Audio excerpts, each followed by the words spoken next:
2934 Front Beach Road and on Lynn Drive in Santa Rosa Beach. Come see it all at the Home Show April 5th and 6th. They can't wait to meet you.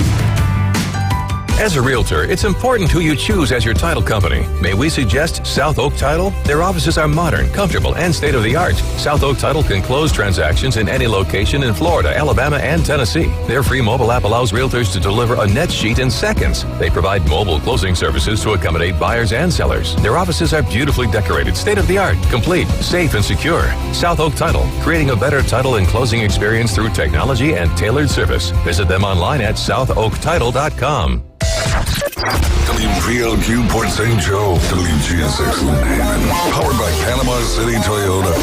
ESPN Northwest Florida. It's the next evolution of sports talk radio. The biggest stories and the biggest reactions. Now. And now we're taking With the first pick. This is the last ball you got in the bag. the inside drive. From college to the pros, interviews with the newsmakers, sports betting, your phone calls, and more. And now, the Inside Drive with Ryan Mulvey. Broadcasting from the Bill Kramer Chevrolet Buick GMC and Kramer Marine Outdoor Studios on ESPN Northwest Florida.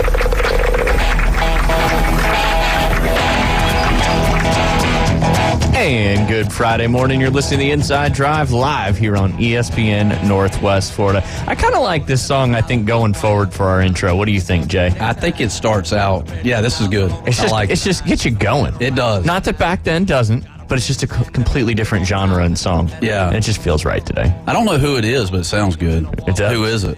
Do we know who it is? George Thorogood. There you go. Oh, okay. Man, that would have been my third guess. Yeah, it wouldn't have been my first or second. Probably not third either, though. So, but yeah, it's Fun Friday. Jay's going to have some cool action for us going into some of these segments, so you want to make sure you pay attention. But you are listening to the Inside Drive live here on ESPN Northwest Florida, 104.3 in Panama City Beach, 101.9 in Port St. Joe. As always, Facebook, X, and YouTube. Just search ESPN Northwest Florida. Go over to the Apple Store or the Google Play Store and download our free mobile app. There's a contest going on in there right now. You do have to search 104.3 ESPN Northwest Florida in that one. And, of course, you can just download it, take us anywhere you are. And that contest that I mentioned is the Can You Feel the Magic from ESPN Northwest Florida, Holland Hearts, and PCB Hobby. That's going to happen on Sunday, April 7th. It's going to be your chance to go on the ultimate road trip over there to the Orlando Magic. And what's the name of that arena there, Jay? The Kia Center. The Kia Center over there in Orlando. And we'll take you there. Holland Hearts will bring you over. You'll be able to watch the game from the Presidential Suite, which comes with food and drinks. And again, all of this is free. Sponsored by Holland Hearts, PCB Hobby, and ESPN Northwest Florida. All you got to do is download that free mobile app. When you open it up, click on contest entry, and boom, you're in. We'll announce some winners, and it sounds like a good time. Don't take cash because they will not accept it. There you go. Yep. There you go. They can just reach out to you to know that, well, it's also you're getting to stay in you get to hang out in the presidential suite there too, so. See, I didn't get that treatment. But, yeah. Man, that sounds amazing. If you enter the contest and you hop on the bus, yeah. I mean, you'll probably get more participants in the contest if they know you're going. Yeah, right. Absolutely. No, come on now. Come on now. That's 6 hours of Jay right there with you on the bus. That is a long 6 hours, I will tell you that. But when you're driving, absolutely. By yourself, yeah, I was by myself. But when you're just hanging out with friends on a bus, right. That's the way to do it. Absolutely. That is for sure. But yes, want to start this show today. I mean, it is Good Friday. Just want to say something real quick, Jay. Good Friday shows us that just because the story doesn't seem good in the moment doesn't mean it won't be good in the end. So no matter what you're going through, it could be tough right now, but just because it's tough now doesn't mean it's not going to be good in the end. Absolutely. So, hard to believe we're approaching Easter in a couple days and April 1st on Monday. I know. I mean, it goes quick. You do anything for April Fools? Are you a jokester when it comes to April Fools, or you just kind of leave that one alone? I'll have a bunch of kids Monday afternoon, so it'll be a good opportunity to play some April Fool's jokes. There you should. Yeah. You should. You should wear some kind of costume. like a black bear costume. You've got Here you go. You come in here and we're fighting back, baby. Yeah, you're just, it's part of the camp. You're telling them what to do when they encounter a bear. That's right. And you see how many I could just picture all these kids tackling you in your bear costume on Monday. They're like, Mr. J said on the radio, if it's black, fight back. If it's brown, lay down. And he's wearing a black bear costume. Hey, no, I had a Canadian yesterday, golf lesson. I was taking him back to his car, and the British Columbia tag is a He's is from a brown, British Columbia, and he's all the way down here in Panama City Beach? Yeah. You know yeah. where British Columbia is, right? No, was that the West End? Yeah, Vancouver. Okay, Vancouver. Yeah, Yeah. He's here, and he's got a brown there's a brown bear on the tag, and so I asked him. I was like, "Dude, you know a lot about bears, don't you?" Because he's got a bear on his license plate? I don't know if that's a correlation, but we'll make it one. But he said it. He's like, "That's true." He's like, "Fight back." See, when somebody says that's true, is that true because that's what they heard, or is that true because that's from experience that they actually witnessed with their own eyes? I don't know. Because that's two different truths in my world. Yeah. I don't know. I mean, British Columbia, a lot of bears. He's from there. He just moved here last week. I'm just process of elimination. Vancouver's a beautiful city, by the way. One of my favorite ones to go to. I bet. I went there when I was a kid a couple times, and just beautiful. Very clean. Now, this was a long time ago. But they got some great golf courses, the Whistler resorts and all that stuff. So, Did they do the Olympics, or is that? No? I don't know if the Olympics have been in Vancouver. I don't know. I know they've been in Calgary for sure, and they've been in Montreal, but I don't know if they've been in Vancouver. I don't know if Vancouver's a big enough city, but you're looking it up. I'm proud of you. Yeah, I mean. I'm proud of you for doing that. Yeah. What, winter? Would it be a Winter Olympics? Yes, typically. We got Summer Olympics coming up in Paris. They're going to be playing beach volleyball underneath the Eiffel Tower. Olympics came to Canada for a third time in 2010. Vancouver was the site of the 21 Olympic Winter Games. That's right, because I remember hockey up there in Vancouver. Look at you, Jay. How about that? I'm proud of you. So it's been in, I think that's three different places, you said? Montreal, Vancouver, and Calgary. There you go. I think Calgary was 1990 or something like that. Montreal was the Summer Games of 76, and Calgary was the Winter Games of 88. 88. Oh, I was close. Yeah, you was were. within 2 years. Yeah. I think there are some movies that surrounded the Winter Olympics up in Calgary, and that particular movie is what was the name of the movie? Wow. Jamaican bobsledding team. Cool Runnings. Cool Runnings. I'm pretty sure Cool Runnings. That's why I know they had the Olympics in Calgary. Yep. 1988. Jamaican movie. bobsled team. That was a great movie. They're still rocking and rolling, though. Is it rocking and rolling, or is it sliding and gliding? Sliding and gliding, baby. All right, Jay, why don't you let everybody know real quick? You launched your summer camps for this summer. You want me to pull it up? No, I got it. Okay. Yesterday, I know it was tough for you to read, so if you need me to pick it up for you, I I'm certainly getting can. old. I'm getting old, Ryan. Wow, these really phones am. don't get bigger and your eyes get worse. It's tough. It's tough. That's Summer for sure. golf camps, yeah, June 4th through the 7th, ages 11 to 14. June 11th through the 14th, ages 7 to 10. And June 18th through the 21st, 9 a.m. to noon.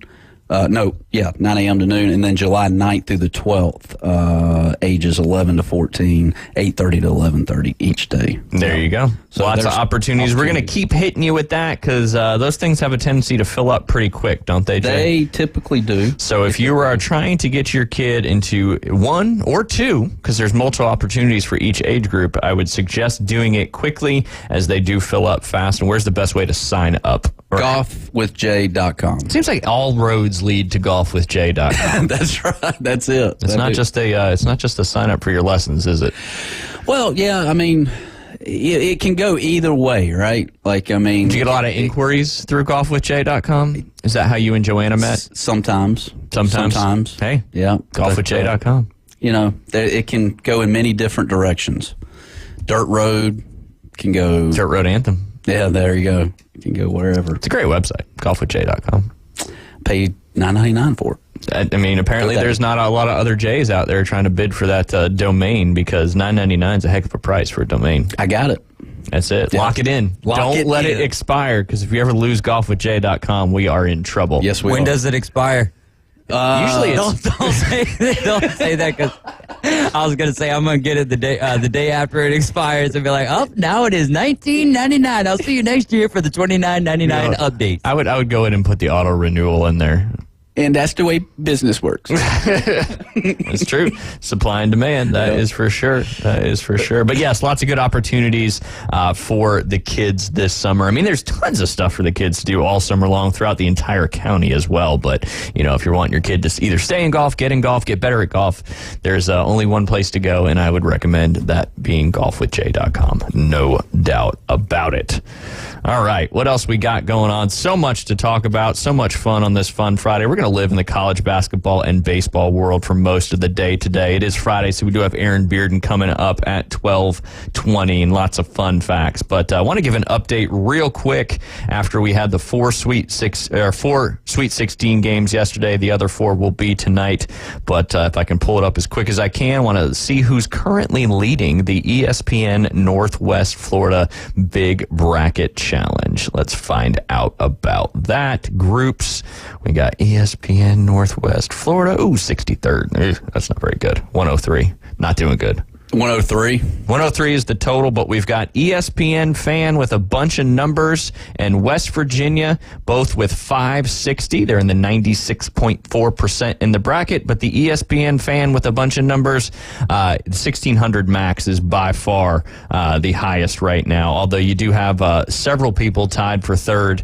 Tuesday Tyler, Ken McVeigh, Best GM 91, and then Amanda McDaniel all at 550, and Amanda's got a 1590 max, so she's not far out there, but it's kind of starting to take shape now. You really need to be having the highest max points to have an opportunity to win that one, so we'll keep you updated on that. But it looks like the 2 first place people are all have UConn picking, and then the 2 of the third place have UConn, another one has Purdue, and another one has Houston. So good stuff. Did you watch any basketball last night? I watched that Clemson game. That was intriguing. I mean, it was back and forth. Clemson up to a big lead. Well, the first 10 minutes of the game, there had to have been 1,000 turnovers. Right. I like the chef for Clemson.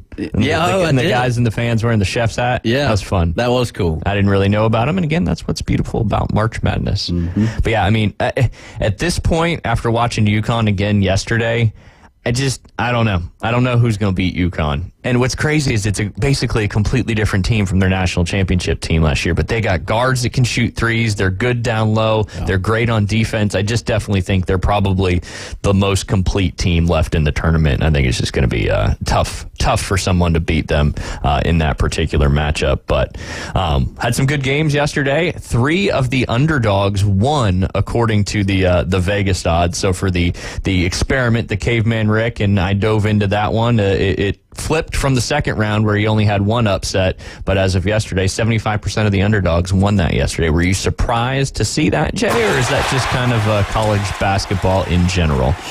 Well, it's like you said, UConn, and then the rest of the field is kind of like Tiger versus the field, right? Well, you got Houston, Purdue playing tonight. Yeah. North Carolina's gone. Number 1 seed's out.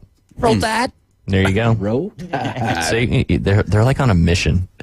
Is that what's the forward's name? I forget it off the top of my head. The one last night that basically won the game for y'all. Grant Nelson. Grant Nelson with that stash, man. Oh. He is rocking out. He single-handedly was the reason at the end of that game that they won. And that North Carolina guard, I forget his name. He was R.J. Davis. Yeah, he was like 3 for 20 or something like that from the field. You just can't go cold like that in a tournament. And if you do, get the ball to other people. Well, in his defense, he did hurt his ankle kind of early in the game and then was 0 for 9 from 3-point. Yeah. Great free throw shooter. But yeah, Grant Nelson, I think he averaged 6 points a game throughout the season and just goes absolutely hammer last night. The only thing he needs to work on for the next game is that mustache. But yeah, that was phenomenal, man. And just heat checking and then missing the free throws at the end of the game and then to rise up and block that final shot. That was man, had me on the edge of my seat. I really didn't expect them to come away. And they started shooting threes down the stretch of the final stretch of the game. I'm like, what are you guys doing? Clemson was doing the same thing in the Arizona game. Yeah. I was like, get possession. Go down to 10 seconds in the shot clock. Don't just go down and pop a 3. Yeah, if you make it, it's good. But that's what gives team chances to get back in the game if you're not hitting them. Yeah, man. It was exciting, though. And now you got a football matchup in the Elite Eight between Alabama and Clemson. It's been a while since we played, so hey, let's bring it to the hardwood now. Absolutely, nice. Absolutely. And, you know, we picked yesterday, Jay, how many number 1 seeds would be left. David's got 1. I've got 3. So I need all 3 of the number 1 seeds now to... No. only North Carolina lost yesterday. Yeah. There's 3 more number 1 seed games today. Okay. So I need Purdue, Houston, and UConn already moved on. And to UConn, the that's Elite right. Eight. Yes. So I need both 1 seeds to win tonight. You need 1 to lose tonight, and David needs both of the number 1 seeds to lose tonight. Doug Gottlieb was talking about that UConn San Diego State game, and he was like talking about the officiating and how it was in favor of UConn. I'm like, I didn't get to watch the game, so I have no dog in that fight. But the score was 82-52. Yeah. So they won by 30 points. So you might can as well complain about the officiating, but come on. I don't think that he was necessarily complaining. Just saying about it was more one-sided. But I don't know if it's just the common trend right now, but across all sports, you just hear a ton about the officiating, be it umpiring in baseball. It's an easy out. Well, there is that, but there's also, how many times you've said it, I've said it with these reviews and stuff, and it's like all of us in America are watching this, and that obviously wasn't the right call. So, but I don't think Doug Gottlieb was complaining as much as just kind of pointing out that the way that the officiating was going was conducive for the way that UConn was playing basketball last night. Gotcha. Yeah, and I could see that a little bit, but at the same time, like you said, it was they hung in with them a little bit in the first half, but as they progressed there, they just took over that game, and that was going to be something that wasn't going to work out in their favor. But on the number 2 seed side of things, I picked 0. Y'all each picked 2. So we're going to find out tonight whether that comes into fruition or not, because we had two number 2 seeds lose yesterday. I'm going to have to bracket up. Let's see. I know Illinois beat their team, so that eliminated a number 2 seed. Iowa State coming out of the tournament. And then you got NC State at Marquette. Can NC State continue that run? We'll find out. And then Tennessee. Tennessee's got to beat the Creighton Blue Jays.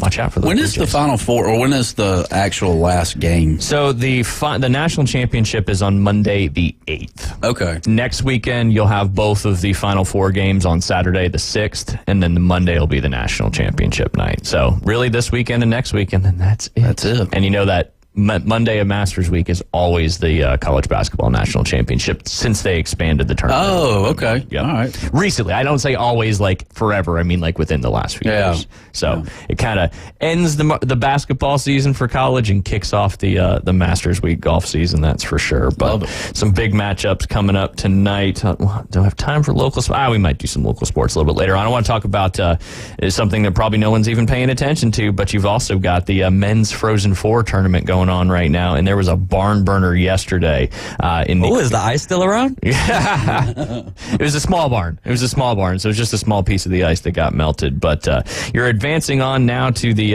quarterfinals. You had some the first round of the tournament got underway. A lot less hockey teams than obviously NCAA. I think they have 8 on each region. So Denver and Massachusetts. Denver was the 3 seed yesterday, won in a double overtime thriller 2-1 to advance to the quarterfinals. How's Alabama doing in that one? I don't know. I'm guessing they play club hockey like Coastal Carolina does. Yeah. But and you had Maine and Cornell. Cornell ended up winning that one 3-1, so they're going to move on to play on Saturday against the University of Denver, like I said, who just won in double overtime. Really just wanted to mention that one because that was a crazy awesome game, and it was on ESPN too, so if you had a chance to see it, it was there if you wanted it. But like I said, I'm sure there's not a whole lot of people paying attention to much hockey down here. Minnesota beat Omaha 3-2. Boston University, the number 2 seed in the tournament, they beat RIT. They're going to advance to the quarterfinal as well. And then you got 4 more first round games coming up today. A lot of good college hockey. And the reason I bring up college hockey, because if you are even slightly a hockey fan, watching these playoff college hockey games, it's just a lot of fun. Does SEC hockey exist? No. Okay. No, they have club hockey. Club hockey. Yeah. All right. Yep. Intramural, is that intramural? No, intramural is where you play within the university. Club is actually where you're competing against other universities. Coastal Carolina plays Division III club hockey,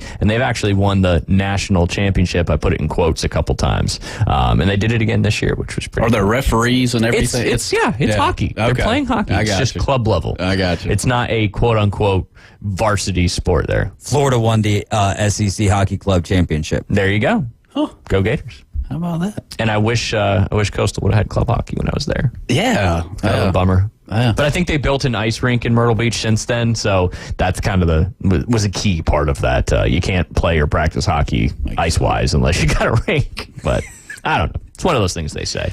You and Boston, Marty from Boston. Yep. Yeah, y'all would have been great. We would have tried out. That's for sure.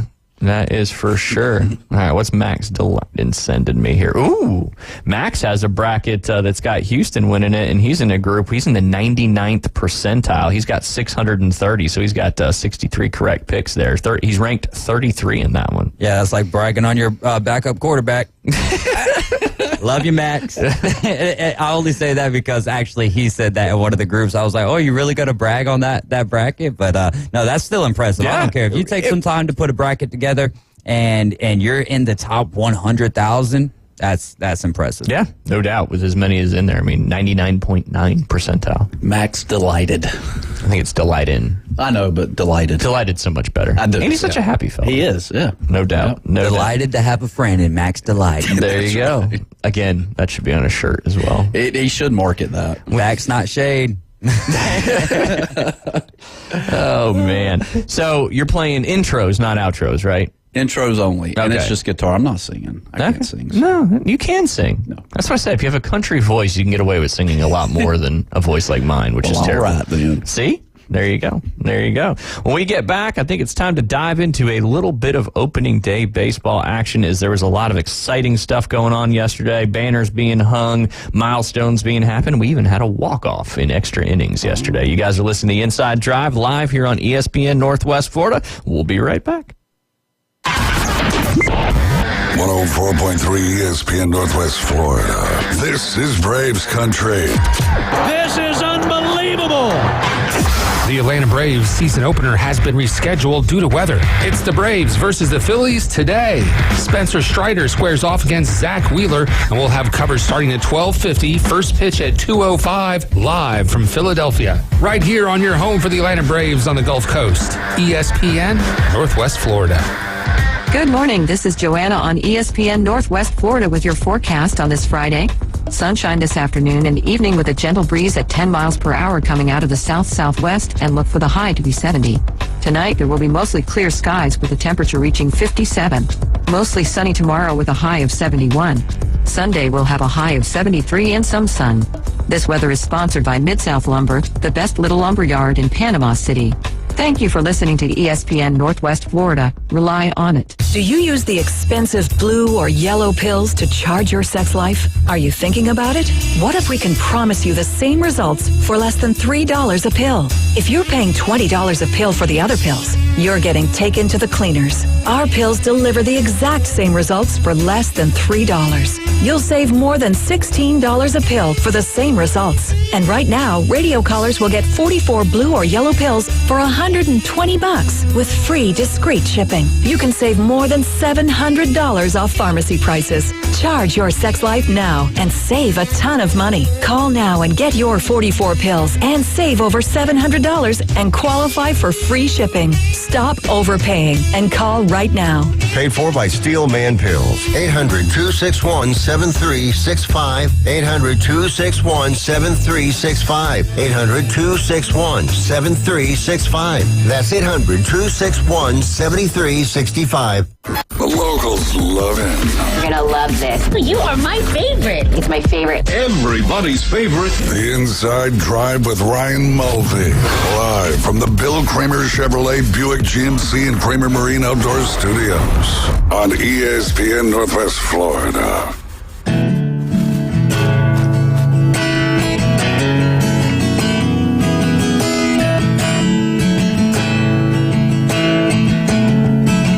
And welcome back. You're listening to the Inside Drive on this fun, tuneful Friday from the strings of the beautiful hands of Jay Henley, the swing doctor out there at Bay Point Golf Club. But bringing us back in, we appreciate that very much, Jay. That sounded beautiful on your beautiful Taylor guitar there. Hopefully maybe on the next intro we'll get some vocals in there too. But that was very nice. Very nice on this beautiful Good Friday.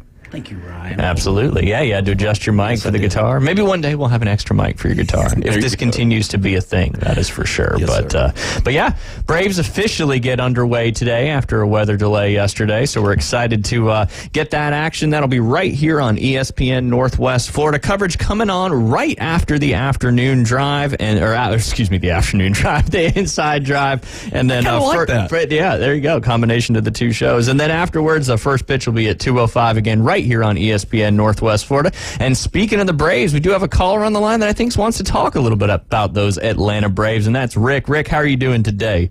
I'm doing good, man. I'm enjoying this Florida sunshine. Oh, it finally feels like some springtime out there. That's for sure. Still a little breezy, but I feel like we're there. We're on the cusp. I'm outside right now looking around, and I don't see a cloud anywhere. So, I mean, it's gorgeous up there. Absolutely, yes. Just in time for the weekend that everybody's excited for. That's for sure. Yeah. Well, what do you want to dive into today? Obviously, we didn't get to the Braves weren't part of opening day yesterday, but today is officially opening day, and I think there's a lot of excitement for the Braves again this season. I think it's World Series or bust for most of the fans. But what are your thoughts? I believe it is, too, for everybody. And this is the true opening day. Yes. Because without them playing. It's not. But, we got to, everybody likes to brag on their team and say, we're going to do it all this year. We're going all the way. But I don't see any reason why we can't. Yeah. I mean, what we're taking to the first game today is just unbelievable. We got Duvall came back. My wife calls him Doobie. She's got nicknames for everybody. I love it. Yeah, and Acuna, she calls him Matata. So that's a good Acuna Matata. Absolutely. Yeah, that's it. Absolutely. And I think we're going to see Sean Murphy and Travis d'Arnaud splitting time in the game today. I believe is what they were saying. Yeah, I think Murphy's got the start at catcher, but yeah, could see Travis come in there a little bit later on.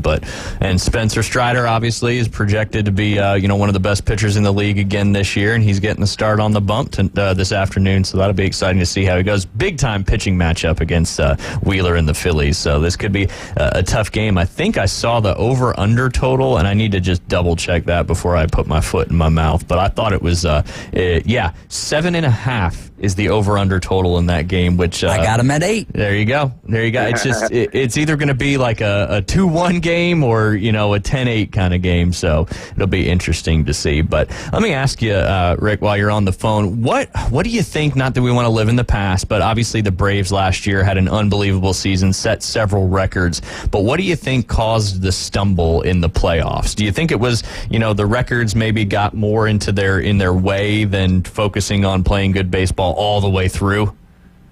Yeah, I'm not really sure. That could be it. Paying so much attention to breaking this record and that record, and then the big picture gets away from us. So that's more than likely had something to do with it. I'm not saying totally, but it's got to factor in there. Well, what do you think they need to do differently this year to get to that back to that top of the hill again, which they did a few years ago? Focus on the big prize. That's it. One game at a time, and play good baseball, and play good baseball when it matters. Well, there's no reason at all we shouldn't win the division again, and really no reason we can't get back to the series. That would be good. Strider is going to be unbelievable again this year. He last year he had like 280 something strikeouts, I believe. Yep. Yeah.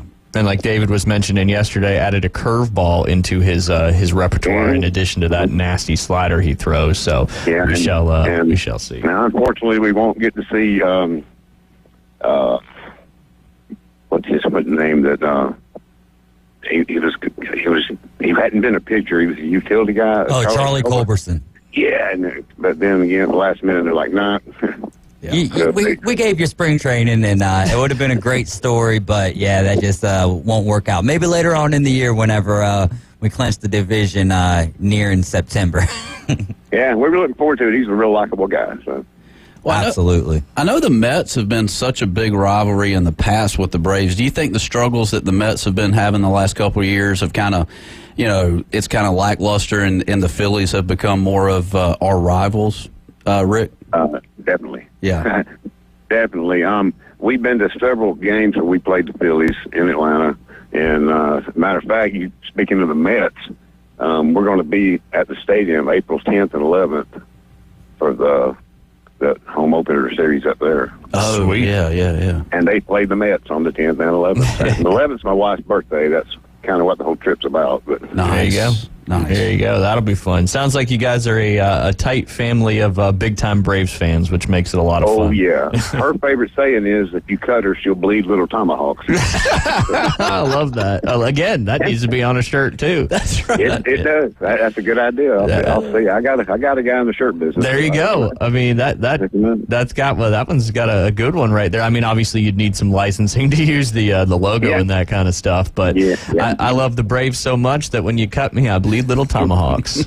All for the A. There you go. I've already got her the two of the Braves logo baseballs to get signed when we get up there. So. Nice. Well, what do you think about the pitching roster this year? They've added a couple names, and Chris Sale coming over. Do you think it's even better than it was last year? I believe so. Sale he can get it done too. Yes. He's got quite an arm. I mean, 6'6" coming down at you is going to be. I think the whole starting rotation for the Braves this year is a little more complete than it was last year, and hopefully not that they didn't have success last year, but as you get down the stretch, when it seems like pitching always comes a little more important in the playoffs, hopefully that'll help carry him a little bit further. And there's not one of our guys that's going to be batting that cannot hit a home run. Nope, the lineup is ridiculous. That is for sure. It's going to be a lot of fun, and it finally gets underway. Feels like it's been a long time. It really has. It's been 5 or 6 months, but we are on the cusp of it. Jesse's back with us. Yeah. Yep. Absolutely. And so we might get to see him. Might get to see him today. You never know. Yeah, it looks like I had the starting lineup for tonight. You've got Ronald Acuna, Ozzie Albies, Austin Riley, Matt Olson, Marcell Ozuna hitting in the DH spot, Michael Harris, Sean Murphy, Orlando Arcia, Jared Kelenic, and then Spencer Strider on the mound. So that's your official starting lineup for the Atlanta Braves here in about 2.5 hours or so. Oh yeah, and I'll be at home watching. We got a little tiki bar at home with 2 TVs, and we got subscription to MLB, so we're set. There you go. That's the way to do it. Came in early today just so I could get there in time. Perfect. That's good stuff. Besides the Braves, Rick, who do you think is the biggest threat? And it's probably an obvious question, but who do you think is the biggest threat to the Braves in the NL? Well, I'm gonna stick with the Phillies because they're just, we just love to hate them nowadays. But I've heard people talking about the Dodgers because, they got Ohtani, and of course he won't be pitching any. But I don't think that's going to propel them where they need to be either. Phenomenal base runner, by the way. Yeah. But I'm gonna stick with the Phillies being our hump to get over. Yeah. Do you think Snitker has already surpassed Bobby Cox in his managing? Because Snitker's already got a World Series under his belt. What's your thoughts on that? And were you a big Bobby Cox fan growing up? I was a huge Bobby Cox fan. I've been going to Braves games since the late '60s. Wow. In the old Atlanta Fulton County Stadium. Yeah. But Bobby was something else. And Snitker, I give him a lot of credit, and I also give a lot of credit to Alex. Yeah. Because he knows how to recruit a team. Right. Absolutely. Yeah, and the Dodgers are seeing if paying for a team like the Yankees used to do is going to pay off, because I think they got like $1.3 billion tied up in 4 people or something like that. Just pretty wild. But do you think that the Shohei gambling stuff, whether he did anything wrong or did do something wrong, do you think that's going to affect the Dodgers' performance? It didn't seem in Game 1 last night, as they looked pretty dominant in that victory. But what do you think about that whole Ohtani situation? You think that's a detractor for a team with that much talent? Looks like it would be. I mean, I'm just trying to think if that happened to us, that would be all we thought about for a while. Yeah. It's got to play on you. I'm sure they're going to do the best they can. I didn't get to see that game last night. Pretty dominant performance. They beat the Cardinals 7-1. I mean, the Cardinals aren't the strongest roster from top to bottom, but the Dodgers certainly look good in their home debut. Yeah. I'm not as worried about getting past them as I am, who. So. Yeah, you got to get through your division first. That's the first step. That's for sure. Rick, I feel like, Terry Pendleton was a batting consultant there for the Braves for a while, and it looks like Chipper Jones has kind of taken Terry Pendleton's spot in that whole batting. Do you feel that's a good situation that the Braves have put themselves in, putting Chipper? Because I know Terry Pendleton back in the day, he was the best clutch hitter I thought that the Braves ever had. He was a good one. Yeah, I mean, he would always find that hole out there in left center field or wherever it may be just to get on base. But yeah, I hadn't really looked into that aspect of it, really. But I mean, Chipper was one of the best, So. Yeah, he was, man. He got us through the 90s, that's for sure. Oh yeah. Rick, you've been watching the Braves. You've been going to Braves, like you said, since the late 60s. What are some of your favorite moments that's from some of the games that you've been at? Watching Hank Aaron play. Oh, man. Not many people got a chance to do that. That's pretty cool. Yeah, and we were at the series where he hit the big one, but we weren't at that game. Man, gotcha. That's awesome. Gotcha. Yeah, that's pretty cool. That's definitely a memory that a lot of people wish they have. That's for sure. Do you feel like...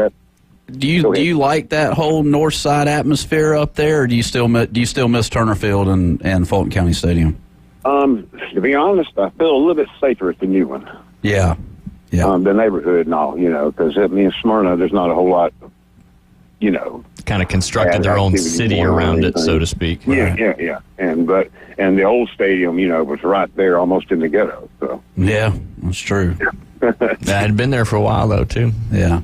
But kind of part of the natural progression, it seems like, ballparks, and you're seeing a lot of other teams spending a lot of money upgrading the facilities that they have now. But it seems like baseball, we talked about some of the new food dishes up there at Truist Park yesterday, but it seems like baseball has made a very concerted effort to make it more than just about the baseball game, because I think that appeals to a larger audience when it comes to going to some of these games. Yeah, when you get up there to Truist, there's so much to do before you even...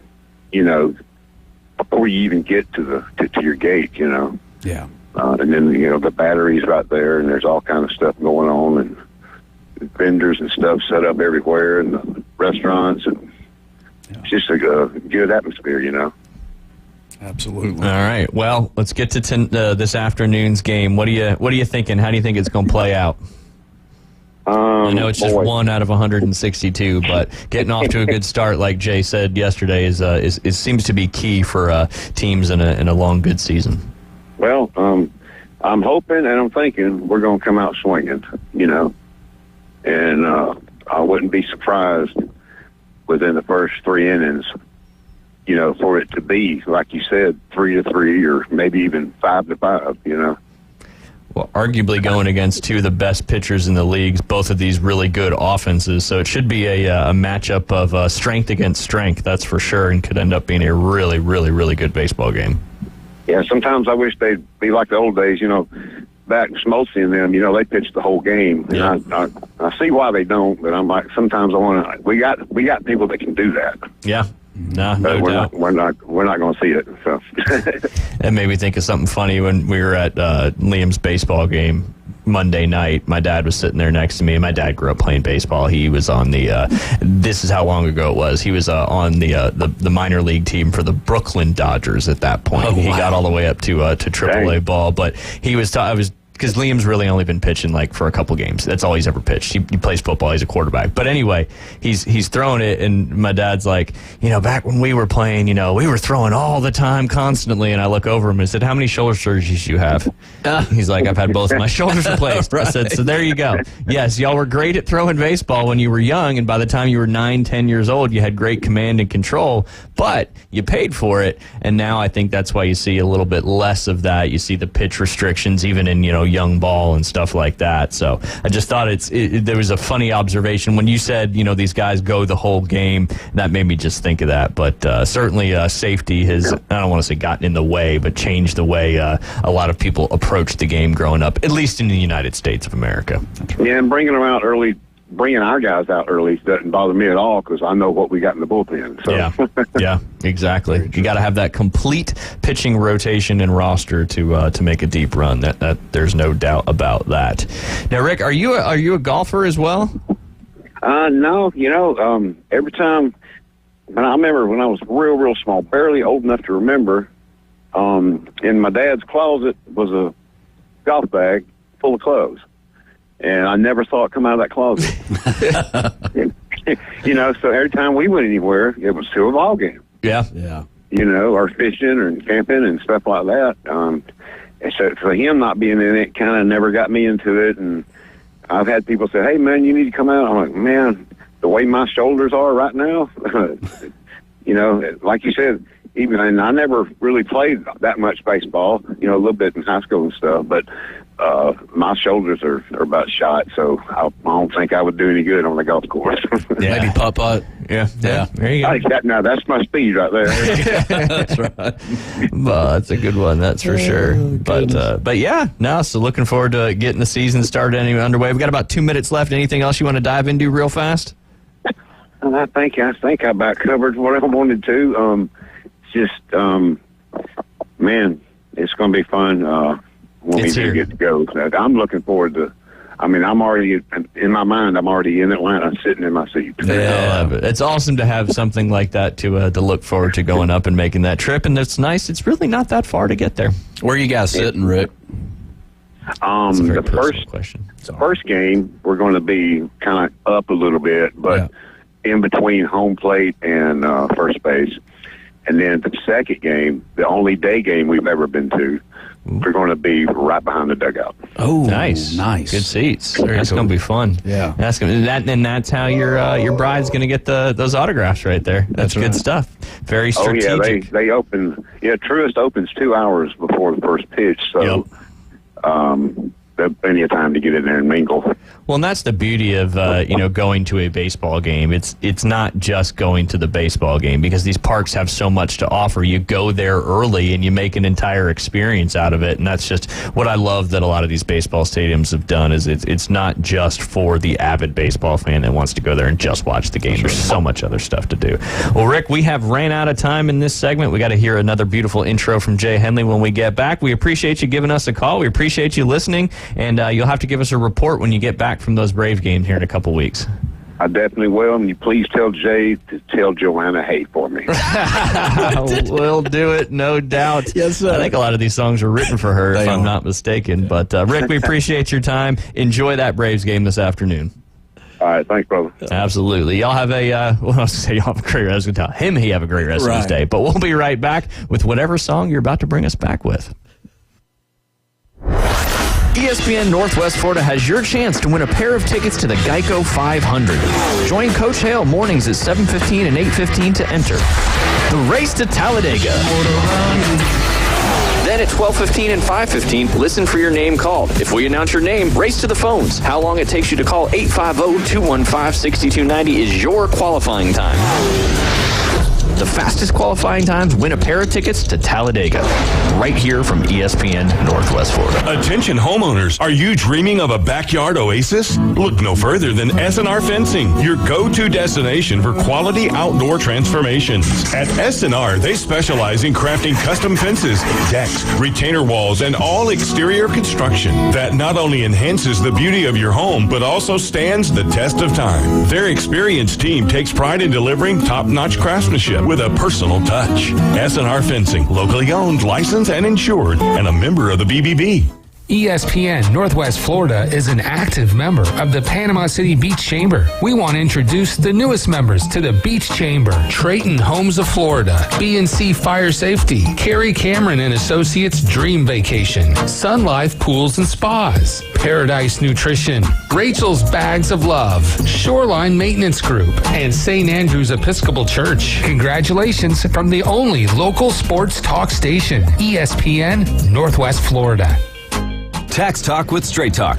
You give and you give. This tax season, you get with Straight Talk Wireless. You get a reliable 5G network and unlimited data and a Samsung Galaxy A14 included when you buy an extended Silver Unlimited plan. So you can give your janky phone to your kid. Switch to Straight Talk. Find us at Walmart and StraightTalk.com. For network management practices, visit StraightTalk.com. Device offer ends 4/14/24. Taxes and fees apply. Broadcasting live from the Bill Kramer Chevrolet Buick GMC and Kramer Marine and Outdoor Studios. Have a quick stretch first. The Inside Drive with Ryan Mulvey. Must have pulled something playing hoops last week. And Jay Henley. I know you're not putting that rock up from here. You ain't got no Jay. ESPN Northwest Florida.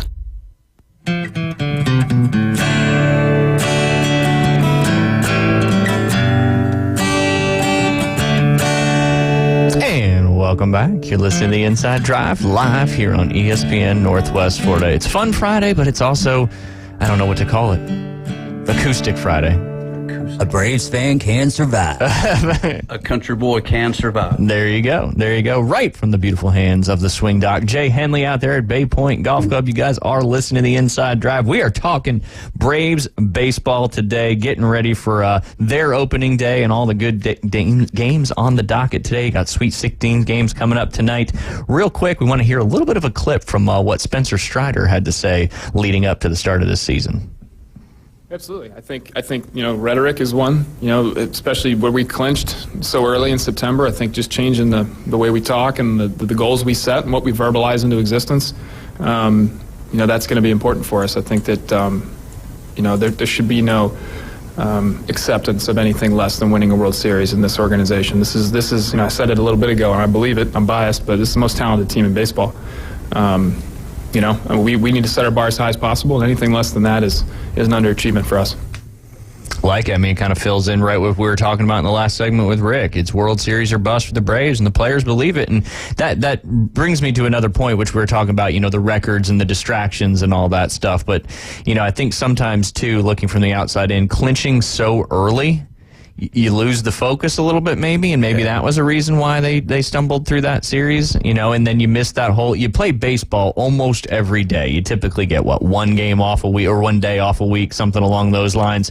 Right. So to play and play and play and play and play, then you clinch, and then you got this period of time where you're not playing games. We talk about this all the time in various sports. Is it good to have time off to rest? Like we talk about in the NFL, getting that first bye week, which I think that matters more in the NFL than it does in major leagues, because baseball, I think, just to keep that momentum going. So what do? Do you not get first in the contest? No, I know, right? It's I don't know. I mean, you put it on cruise control, right? You're on the interstate, you put it on cruise control, and sometimes when you're in cruise control, you don't pay enough attention, and bad things can happen. That's right. That's it. So I don't know. That's such a tough question. It is. Yeah, and only the Braves know the answer. That's right. Hopefully this year they don't know the answer because it hasn't worked out for us. Well, this year they're either going to have that answer or not, and I think confidence is good, and I agree with Spencer. I think they have the best roster from top to bottom in baseball. I think the Dodgers are close, but I still think overall, from a complete top to bottom, like you were saying last year all the time, I mean, the 7, 8, 9 hitters, they're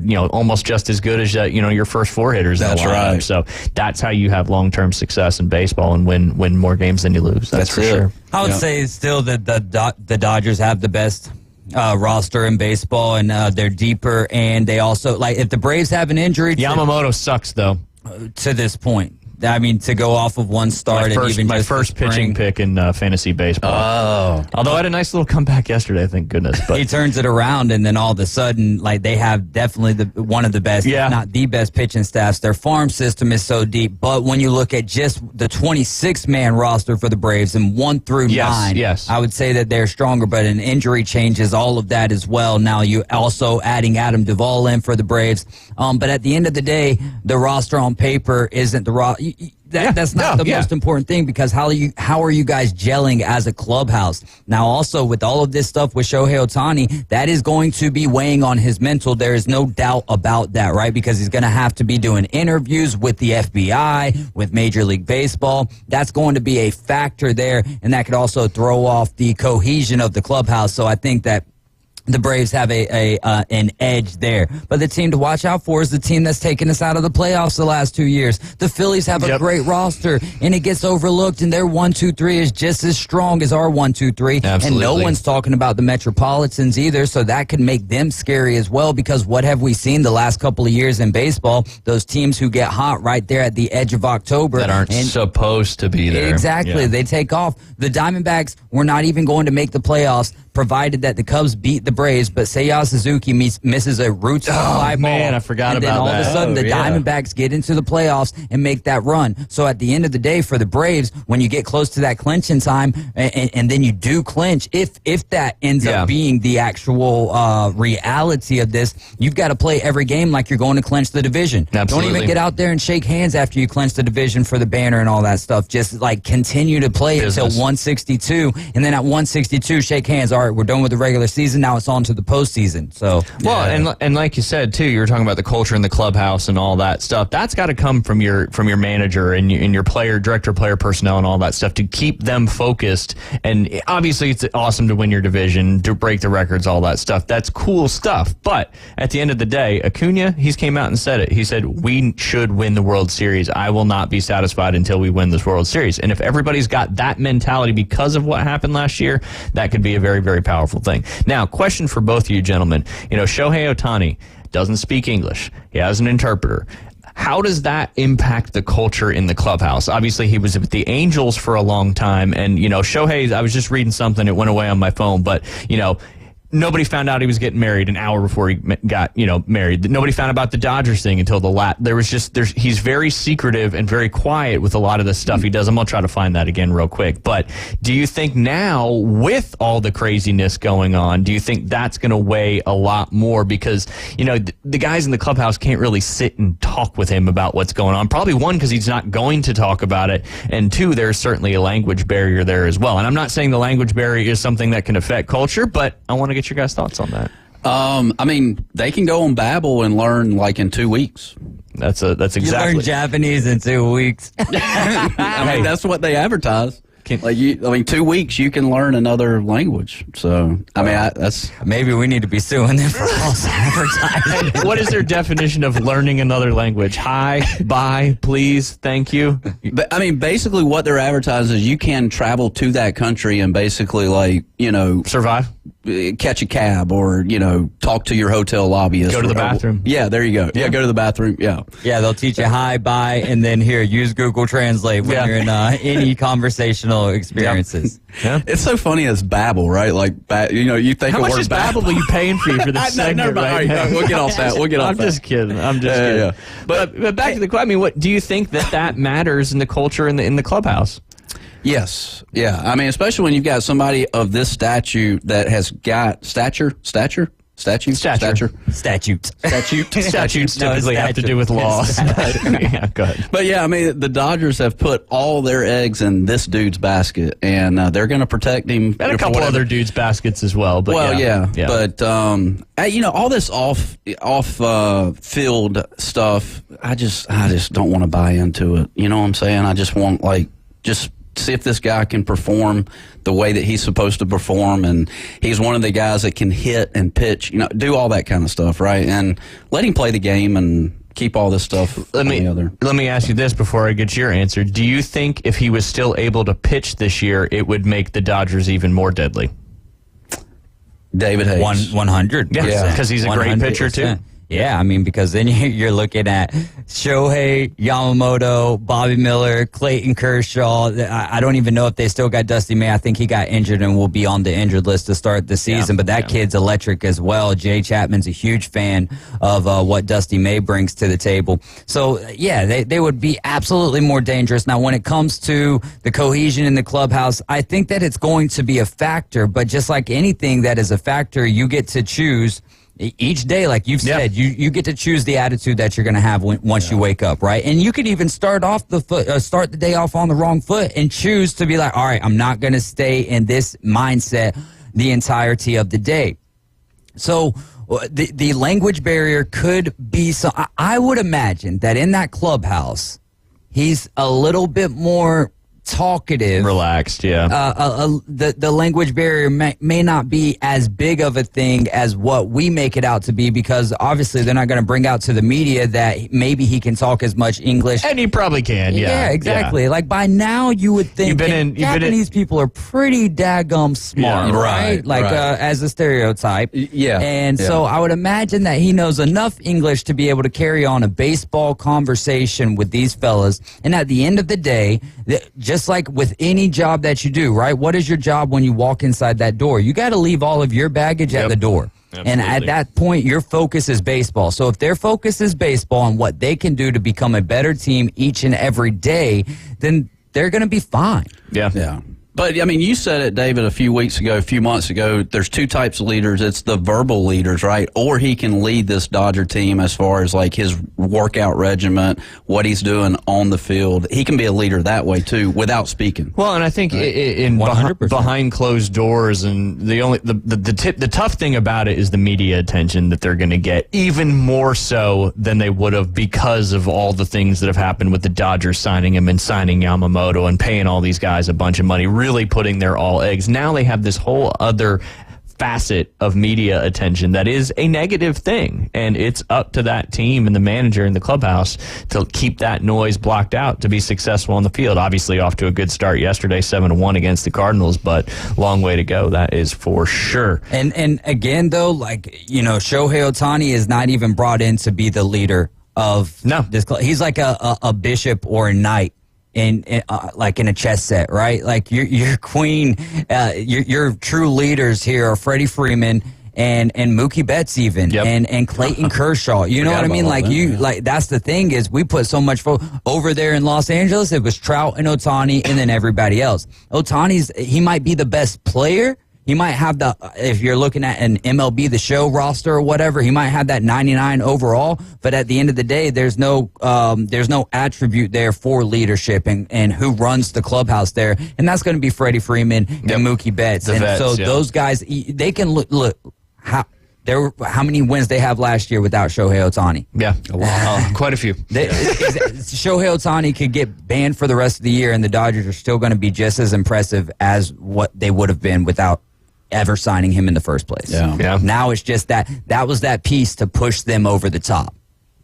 Definitely. It's sad that you can have such a good roster and that you got to go get the best player or the face of baseball to push you over the top. A testament to how good some of these other rosters are, that's for sure. Yeah. And sometimes when you put all of this money into these players, how many times has it worked out with the Yankees? The Yankees were the hated Yankees when they were more of a homegrown team than what people give them credit for. So 9 times out of 10, when you're growing these players up, that they've spent time in your organization, working their way up through the progression of your organization. They know what is expected of them, and that's where you get these great this great cohesion and chemistry from. When you just put a hodgepodge of great players together, you've got too many Chiefs and not enough Indians. Yeah, that's right. No doubt. And that's the balance you got to figure out, right? I know we only got a couple minutes left in this segment. Just a couple fun facts from yesterday. So the opening day, by the numbers, there was 240 strikeouts, 206 hits, 120 runs, 28 home runs, but only one walk-off home run there by the Texas Rangers when they unveiled their new, quite interesting banner up there in the rafters there at Texas Stadium. And then this is a cool, fun, a good feel-good story for the Cincinnati Reds. Nick Martini. He's 33 years old. He played baseball at Kansas State. He was a star. He spent a lot of time with the AAA Louisville Bats and the NC Dinos in South Korea. For the first time in his 13-year pro career, he got a start on opening day. And what did he do with it, Jay? He hit 2 home runs. There you go. So that just goes to show you just keep working, and those dreams do come true. That is for sure. That is for sure. When we get back at the top of the hour, you know what time it is. Are you going to play us in some Afternoon Delight? No. Oh, so you're not going to do every opening segment. It'll be maybe an old Goo Goo Doll song. Oh, yeah. Okay. So you've already got it planned out. There you go. I'm still going to go like this, though. Okay. Oh, no. Let's do Afternoon Delight. Yeah. No. 12:20. I mean, we can do whatever we want. It's fun Friday. 12:20 Goo Goo Dolls. We can't do Afternoon. You got to bring in Aaron Beard with the Goo Goo Dolls. Race to Talladega, 12:15. I know. Don't forget about it. Yep. We'll talk about that when we get back. You're listening to The Inside Drive live here on ESPN Northwest Florida. ESPN Northwest Florida presents the Race to Talladega. Win a pair of tickets to the Geico 500. Join Coach Hale mornings at 7:15 and 8:15 for the keyword of the day. When you hear it, text the keyword and your racing name to 850-215-6290. Then And listen at 12:15 and 5:15. If we announce your name, race to the phones and call us back at the same number. How long it takes you to call is your qualifying time. The top qualifying time each week will win a pair of tickets to the Geico 500 Sunday, April 21st at Talladega Super Speedway. And the fastest qualifying time also wins passes to the incredible Talladega Garage Experience. Plus, your prize package may include tickets for Saturday's racing doubleheader. It's the Race to Talladega. From PCB Hobby, Pepsi, Panama City, Toyota, and your racing station. ESPN Northwest Florida. Good morning. This is Joanna on ESPN Northwest Florida with your forecast on this Friday. Sunshine this afternoon and evening with a gentle breeze at 10 miles per hour coming out of the south-southwest, and look for the high to be 70. Tonight, there will be mostly clear skies with the temperature reaching 57. Mostly sunny tomorrow with a high of 71. Sunday will have a high of 73 and some sun. This weather is sponsored by Mid-South Lumber, the best little lumber yard in Panama City. Thank you for listening to ESPN Northwest Florida. Rely on it. Hello, Rick Vossen with RV of Panama City, your local Stormore portable building dealer located at 2241 East Baldwin Road. Hey, it's March Madness out there, and Stormore's got March Madness going on with a 10% discount through the month of March for both new buildings on the lot as well as built buildings. And I want to remind you, perfect time to get that pool house or that quilting room. Come see me, Rick, at RV of Panama City, the local Stormore portable building dealer, 2241 East Baldwin Road. WPLQ Port St. Joe, WGSX Lynn, powered by Panama City Toyota. ESPN Northwest Florida. Hey folks, Chris Kramer with Bill Kramer GM. And the best place to listen to the Inside Drive with Ryan Mulvey is inside a brand new vehicle from Bill Kramer GM. And I want you to know we've got 10 times the amount of inventory on the ground as we did this time last year, and darn near all of them are discounted. So shop us online at BillKramerGM.com or visit us at the corner of Frankfurt and 23rd. We'll make it easy and take great care of you.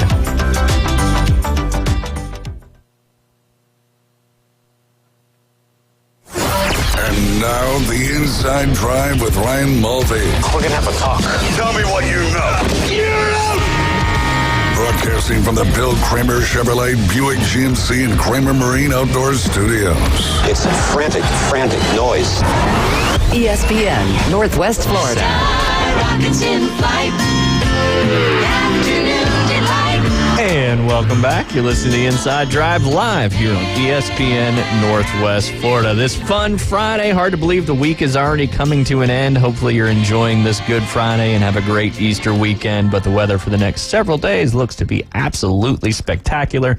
So if you need to get your boat back out on the water, or you just want to buy a boat to get on the water, there's only one place to go. And where's that, Jay Henley? Kramer Marine and Outdoor. Kramer Marine and Outdoor. Yes. I need a less slick wig here for the studio because I need to get some tackiness on the top. My mullet, the headphones just slide right off. Your wig is gonna kind of reminds me of my afternoon delight debrief. Perfect. Yeah. Well, we're just tying everything in together. But yes, Kramer Marine and Outdoor, right there at the corner of Frankfurt and 23rd Street. Spider, Seabourn, Sundance, and Skeeter boats, all available right there, plus lots of new and used boats in stock. But again, if you need your boat fixed, they can come out, pick it up for you, bring it back to the dealership. If they can't fix it on location, they'll do whatever it takes to get you back out on the water. And I think the winds are slowly starting to die down, and it's about that time to get out there. It's going to be a beautiful weekend to be on the water, whether you're fishing or just being recreational, all that good stuff. And Kramer Marine and Outdoor has everything you need to get out there. Real quick before we jump into our afternoon delight debriefs, coming up in about 14 minutes, it's going to be our last opportunity for the Race to Talladega this week. 2 more weeks coming up in the contest. The current best time is 7 seconds. So if you text in the Coach James Hale this morning with the keyword of the day, you want to make sure you are listening here. You want to make sure you're listening all the time, but especially here in about 14 minutes, as we will announce your name, and then the time you have to get us on the line is your qualifying time. Like Like I said, 7 seconds is the current leader, but that phone number is 850-215-6290. We'll announce the name again here now in 13 minutes. When you hear that name, give us a call, and your qualifying time, if you beat that 7 seconds, you're going to win a pair of tickets to go up to the race to Talladega. That's the Geico 500 on Sunday, April 22nd. Only, it's about 3 weeks away from this Sunday. Yeah, it's coming up. It's coming up quick. Everything's coming up quick. We got the Masters. We got the race to Talladega. We got the National Championship. Solar eclipse. Did you get your glasses yet? No, but We're just partial, but it still helps. Like, they were talking about flight delays that day. I can't imagine a solar eclipse, like, having flight delays that day. Anyways. I don't know. Well, the ship that ran into the bridge was a cyber attack, so there you go. Well, there you never know what's going on. Right. But yeah, I mean, and what was cool, we had a soccer game in the fall when we had I think it was, we already had a partial last year, and Pat Bunker, awesome, his kid Hudson, he had the glasses at the soccer game, so at halftime, everybody's putting on the glasses because it got real dark and was looking up at it. It's pretty cool. If you never got the glasses to look at it, I highly recommend doing that, because it doesn't happen very often, but obviously it's happened in the last 2 seasons. But again, it's not a total eclipse for us. It's just a partial, as we're outside the, I believe it's called the penumbra, if I'm not mistaken. And watch your pets. We did learn that in an afternoon delight. Watch your pets during solar eclipse. Yeah, remind everybody. They get a little frisky. Yes. I think it's nighttime. Yep. So, yep. Nocturnal turns into whatever the opposite of nocturnal is. Yeah. What was the old song we talked about? Thinking about night things in the middle of the afternoon? Oh, yeah. Yeah, there's an old song about that. It's such a great one. There you go. Daydreaming about night things in the middle of the afternoon. There you go. That's what your dog will be doing April 8th or 9th. Diurnal. Opposite of nocturnal. And I was like, maybe I should know this, but no, I definitely did not know that. Because I guess you just assume in the daytime it's regular, in the nighttime you're nocturnal. So we're diurnal. We're diurnal. Unless you like to party all night. Then you're biurnal, I guess. And then sometimes you have to visit the urinal to keep things going. You want to start us off? I'll start it off, Jay Henley. So it's your day today. No. Never. It comes from overseas, across the pond in the English. Okay, so across the Atlantic pond, not the Pacific pond. Yeah, that's right. Where they eat fish and chips. They have roundabouts and a spot. They have roundabouts here right in Panama City Beach? Yeah, but they have more over there, supposedly. I've never been. A spot of tea in the afternoon. But an English woman rushed a sick baby hedgehog to the hospital before discovering it stole mine. Oh, are you serious? If it's the same one, and it's got to be. But keep going, because this one's good. So I guess what the Bible says about thieves now, Jay. Please forgive me. Well, it actually worked out good, because if I would have went first, then you wouldn't have had a story. So well, that's true. It worked out good. Continue. I'm sorry, I didn't mean to interrupt. But no, so an English woman rushed a sick baby hedgehog to the hospital before discovering it was a hat on a hat pom-pom. So an elderly woman found what she believed was a lost, injured baby hedgehog on the side of the road in England. She rushed into action and quickly transported the animal to a veterinary hospital.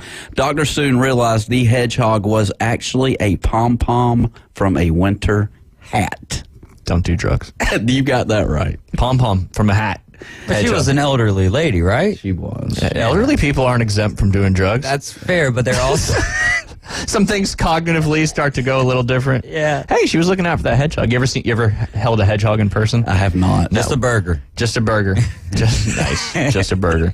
Yeah, we had one of the kids in elementary school. We grew up. He had a hedgehog, and you bring your pets in for show and tell that are small, and he brought it in. It's pretty cool. Yeah. Was he fast? No, not at all. It's quite disappointing, actually. But wasn't Sonic? He blue? Yes, that's what he's referring to.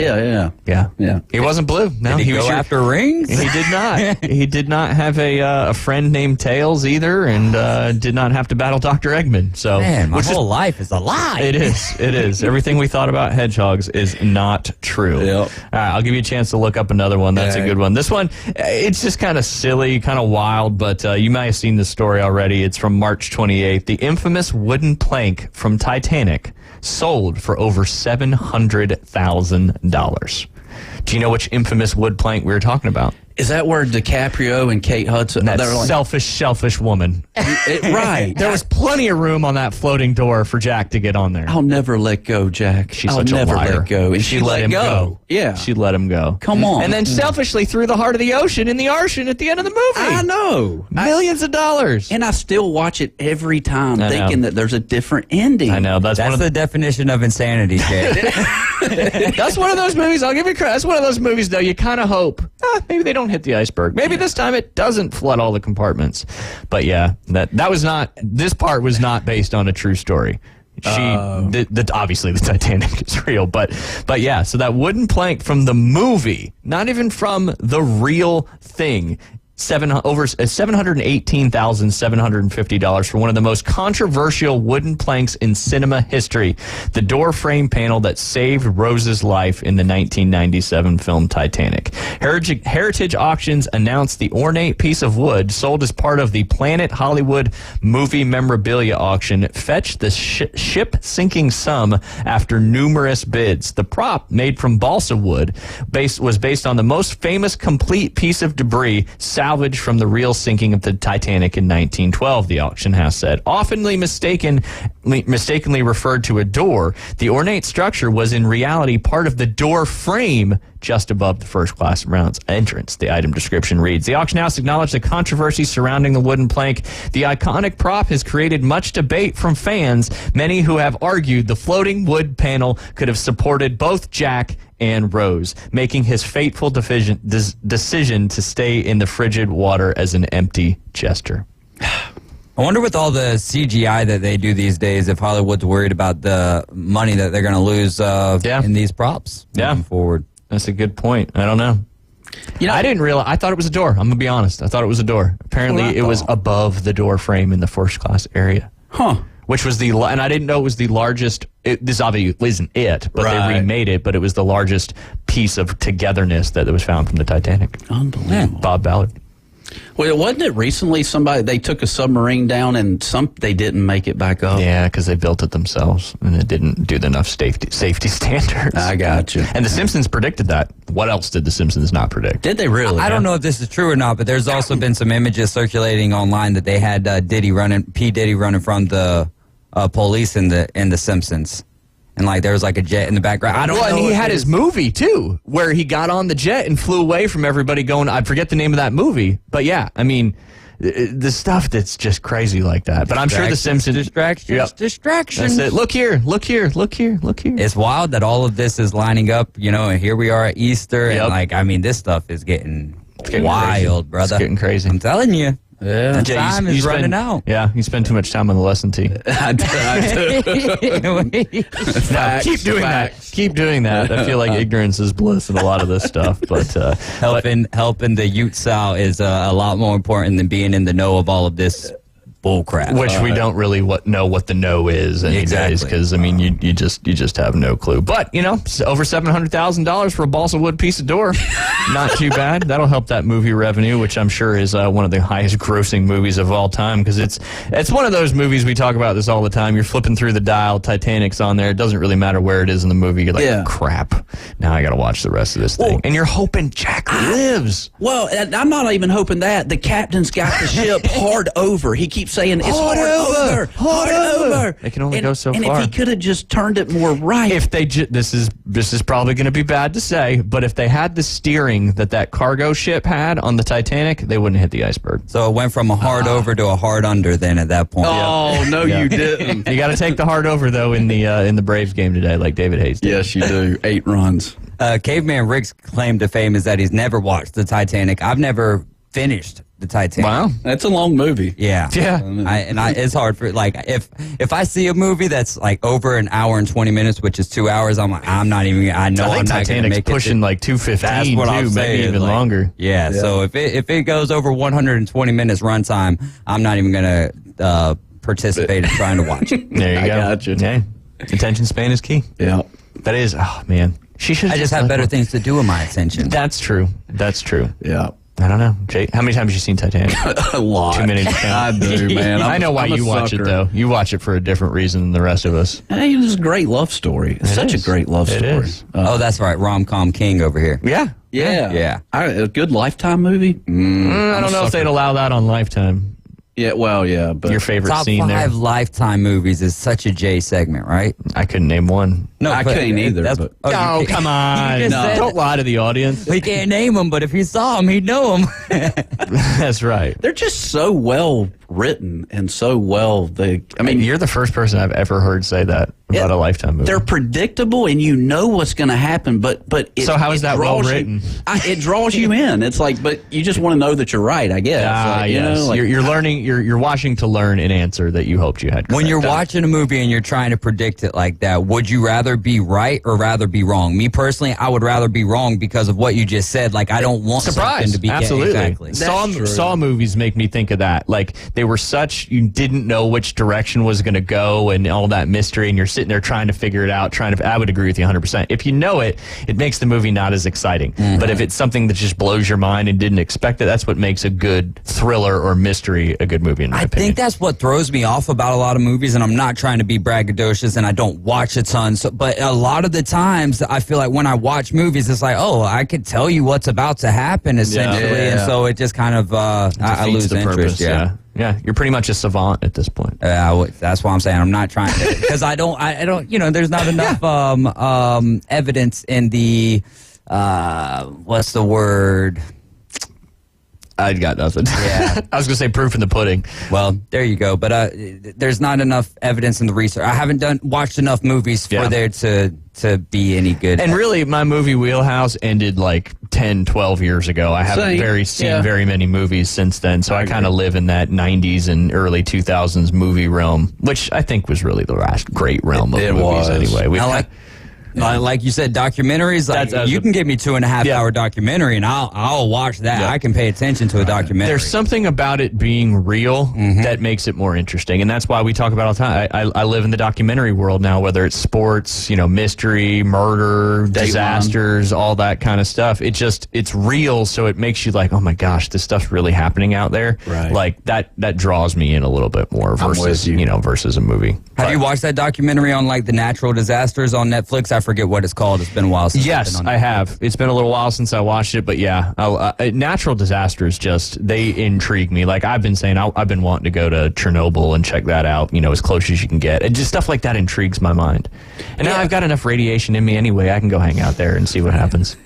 I'm like immune to it now. Like tidal waves.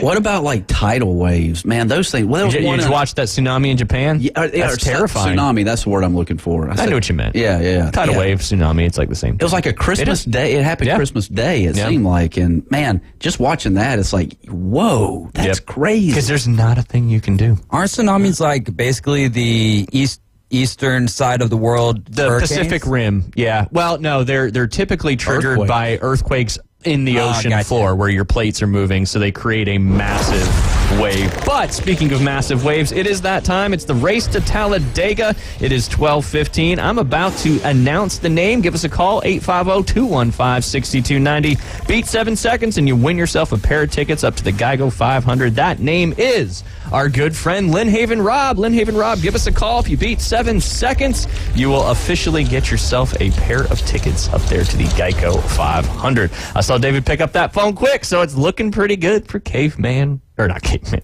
for Lynnhaven Rob. It rhymed. It looking pretty good for I forget, but it worked. There you go. So it's Lynnhaven Rob, and it looks like you beat that 7 seconds because David picked up that phone quite quickly. Ooh. Quite quickly. This is going to be we're giving him official time of 3 seconds, and we've got him on the line. There you go. Lynnhaven Rob, how are you doing today? Congratulations. Hey, I learned how to race on the last time y'all did this, last year. There you go. See, you're a veteran at this point. You be ready. That's right. And you just have that number already punched into the phone. All you got to do is hit that green button, and David Hayes is right there. And I will say this: the people that are listening to the online app are about 5 to 6 seconds behind. Ooh, there you go. There's a little pro tip from Lynnhaven Rob when it comes to the race to Talladega. Make sure you're listening on your radio, not on the streaming services. He is right about that. Correct. There you go. Anyway, I will. I appreciate that, and hopefully it'll hold up. Oh, yeah. Well, no, I think that was our last one of this week. No afternoon underdogs tonight, or this afternoon, because of the Braves game and college basketball. So you are our last entrant for this week, and you got it. So you are getting a pair of tickets up to the Geico 500 up there in Talladega. Well, that's fantastic. Oh, where are y'all at? You know where we're at. All right, guys, I appreciate it. Yeah, absolutely. Congratulations. Well, thank you very much. Hey, y'all have a great weekend and a happy Easter, and everybody remember what it's all about. That's it. Amen. We appreciate you, Lynn Haven, Rob, and congratulations on winning the week one of the race to Talladega. All right, guys, appreciate it. Thanks. Yep. Have a great weekend. Good stuff there, Lynn Haven, Rob, and some pro tip there. I mean, if you're going to play the game, play it right. Absolutely. Play to win. Yeah. I think the word that I was looking for, not tsunami, typhoon. Typhoon, that is a Pacific hurricane. Yeah, absolutely. Yeah, my dad had been through a few of those when he served in the Navy over there in Vietnam on some destroyers. He said it was pretty wild when you're out there in the middle of the ocean, just watching the water come completely over the bow and all that kind of stuff. Typhoon to me sounds more aggressive than hurricane. Like, it just sounds like just catastrophic. Yeah. I don't know. I know it's the same thing. I think everybody here in Bay County hears the word hurricane and they probably feel a lot worse than the word typhoon. But I understand what you're saying too. Yeah. Typhoon kind of's got a little more pop to it. It does. Hurricane's like hurricane. I don't know, man. And maybe it's the bias that you're talking about, but I've always thought, like, I think even before Michael, I've always thought hurricane, just like with that comes destruction. You know absolutely. Yeah, absolutely. Tornado scary too, for sure. But yeah, tidal wave, a tsunami. I mean, it's just wild. You literally, like, you can't go anywhere. No. There's another one. I don't know if you've watched it on Netflix or not. Speaking about that, I think it's called Firestorm. It's either on Netflix or Hulu, but I think it's on Netflix. But it's talking about all these wildfires that happened. Like, it just came up so fast. I think it was the California ones from a couple years ago, not the recent Texas ones, because I wouldn't have enough time to do it. But anyway, like, just people trapped on roads trying to get out and being completely surrounded on all sides. I just can't think of a more terrifying situation. And a lot of them survived. Right. By the grace of God. Yes, sir. No doubt about that. Yeah. I only got 2 afternoon delight debriefs in today. That's good. Had some good discussion about it. But we got that one for Monday if you want to. I don't know if you saw what Chef Ross Yes, yeah. That's a little local. The local afternoon delight. Yes, yeah. He sent that one in. We'll definitely dive into that one on Monday. That's always wild to me. Like a little setup here, a little T-ball. Like when people are doing criminal activity and then call the law when something criminal happens to them in the midst of their criminal activity. It happens more often than not. It's wild. Like, hey, somebody just tried to sell me a bunch of drugs, but they ripped me off. So, well, you weren't supposed to be trying drugs in the first place, so now you just got in trouble. Man, I was listening to you guys yesterday at 5:15. I'm coming up Thomas Drive right here in front of the Dollar General, man. Some guy had his dukes up, man, on somebody else. I mean, and I'm right there in the Dollar General parking Were they lot. actively scrapping or just getting ready for it? Well, I saw the dukes up. Hey, there we go. So you were patronizing the DG while this was happening? No, I was riding. Oh, you're riding by. Because I know you. There's a lot of things that happen in that DG related to you. You know, people thinking you're somebody else and all that kind of stuff. So, didn't know if there was another correlation we needed to talk about. Inside jokes on the inside drive. That's right. That everybody knows. And that is the end of our Afternoon Delight segment. When we get back, we'll be joined by Aaron Bearden from Instant Replay Sports Cards. One thing, don't forget, if you got any questions for any of our sponsors or our guests, you can always text in or give us a call or comment on our Facebook page right there on ESPN Northwest Florida. We'll be right back with Aaron Bearden. ESPN Northwest Florida presents Wrestling Against Cancer, number 9. Saturday, April 27th at Bay Haven Charter Academy. In the main event, it's a tag team showdown with Exodus versus Mike Steele and Mr. 850. Then, Kelly Mann and Kelly Clark in the Wrestling Against Cancer Championship bout. Plus, exciting women's wrestling. Doors open at 5:30. Bell time 6:30. For information, ESPNPC.com. This is Joanna with ESPN Northwest Florida with your Friday's weather. The rest of the day, there will be a gentle breeze out of the south-southwest, sunshine and 70. Mostly clear skies tonight, a bit colder at 57, and a wind coming out of the south at 2 miles per hour. Tomorrow, mostly sunny and a light breeze right around 5 miles per hour with a high of 71. About the same at 73 Sunday, and we'll have some sun. This forecast is brought to you by Earthworks of Northwest Florida. Thank you for tuning into ESPN Northwest Florida. Rely on it. Ready to save big on the #1 selling car brand in the world? It's ready, set, go time at Panama City Toyota, where you'll get 2.99% APR plus 90 days until you make your first payment on a new Camry. Get 2.99% on the sporty Corolla, ready for 2.99% on a new RAV4, and get 2.99% on the tough Tundra. Wherever life leads, there's a Toyota for you. Right here at Panama City Toyota. Offer expires April 1st. For details, visit PanamaCityToyota.com. With over 65 years of combined experience, Instant Replay Sports Cards is happy to help you take your collection to the next level. They carry all the new hobby boxes, signed memorabilia, and supplies. New and vintage cards and Pokemon. They sell and trade cards and are always looking to buy. They're an authorized source for Topps, Panini, Upper Deck, and Leaf cards. Instant Replay Sports Cards is open 7 days a week at 752 West 23rd Street, down from Academy Sports. It can always be reached at InstantReplaySportsCards.com.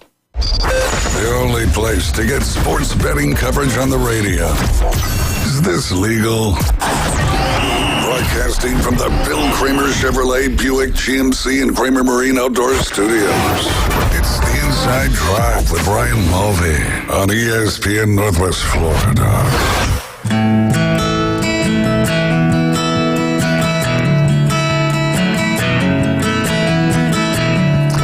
Welcome back. You're listening to the Inside Drive on this Fun Tunes Friday that you've been listening to with the Swing Doc Jay Henley, that sweet Taylor guitar, those sweet hands, all that good stuff. We appreciate him bringing us back in on all these segments. But it is 12:20, and that means we have one of our favorite guests on the line. David, you got something real quick? Just real quick. That just feels like we're getting ready for the Masters. Yeah, or something. It does. He's bringing us in. It's the start of the Brave season, but it is Friday, and one of our favorite people is on the line. That's Aaron Bearden from Instant Replay Sports Cards over there in the Stanford Station Shopping Plaza. Aaron, how are you doing on this beautiful Friday? Oh, man, excellent over here. How about you guys? We're doing great. We're doing great. Having a lot of fun in studio, as we always do. Aaron, that was a poor attempt at a song, and I was wanting to see if you could name that tune. Can I hear it again? Yes. You could definitely hear it again. I got to take my headphones. All right, do what you need to do. Make sure, don't forget to name that tune. Put your. This is. We're on the cusp of a new segment. Ooh.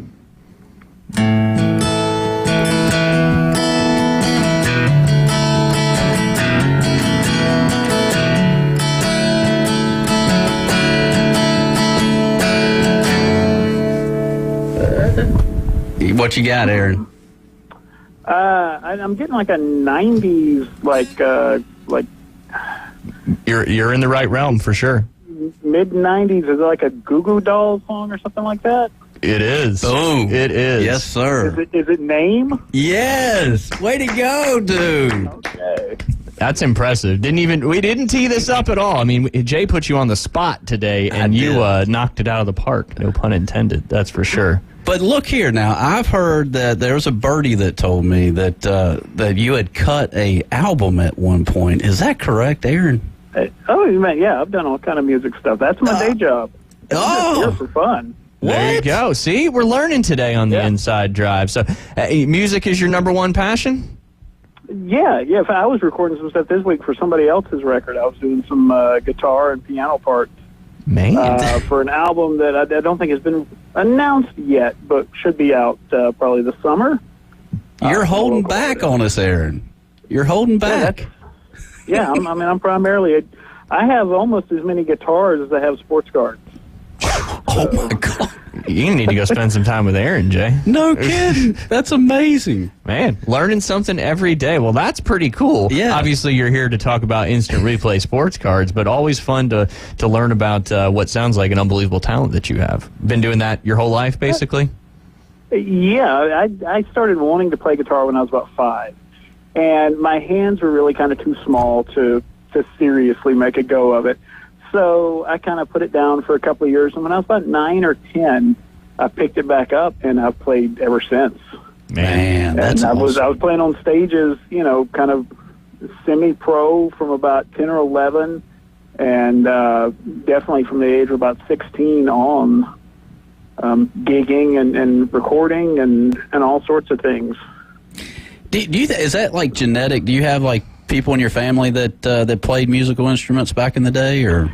Yes and no. I think it's more environmental than genetic, but yeah, I've got on my mom's side an uncle who is a very talented musician, incredible drummer. He played with a local band back in the 90s, Clutch, on the beach. Was it the Breakers, I think? They had a thing out there. People listen, they're from here. They'll remember Clutch. They did a great little dinner show thing. Okay. He was their drummer for a bit.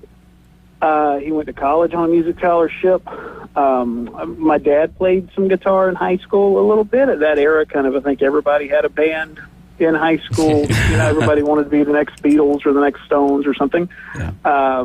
My grandfather, my mom's side, not my biological grandfather, but the one I grew up with on that side of the family, he was a session guitarist in Nashville. He played with Johnny Cash and a bunch of big people in the 50s.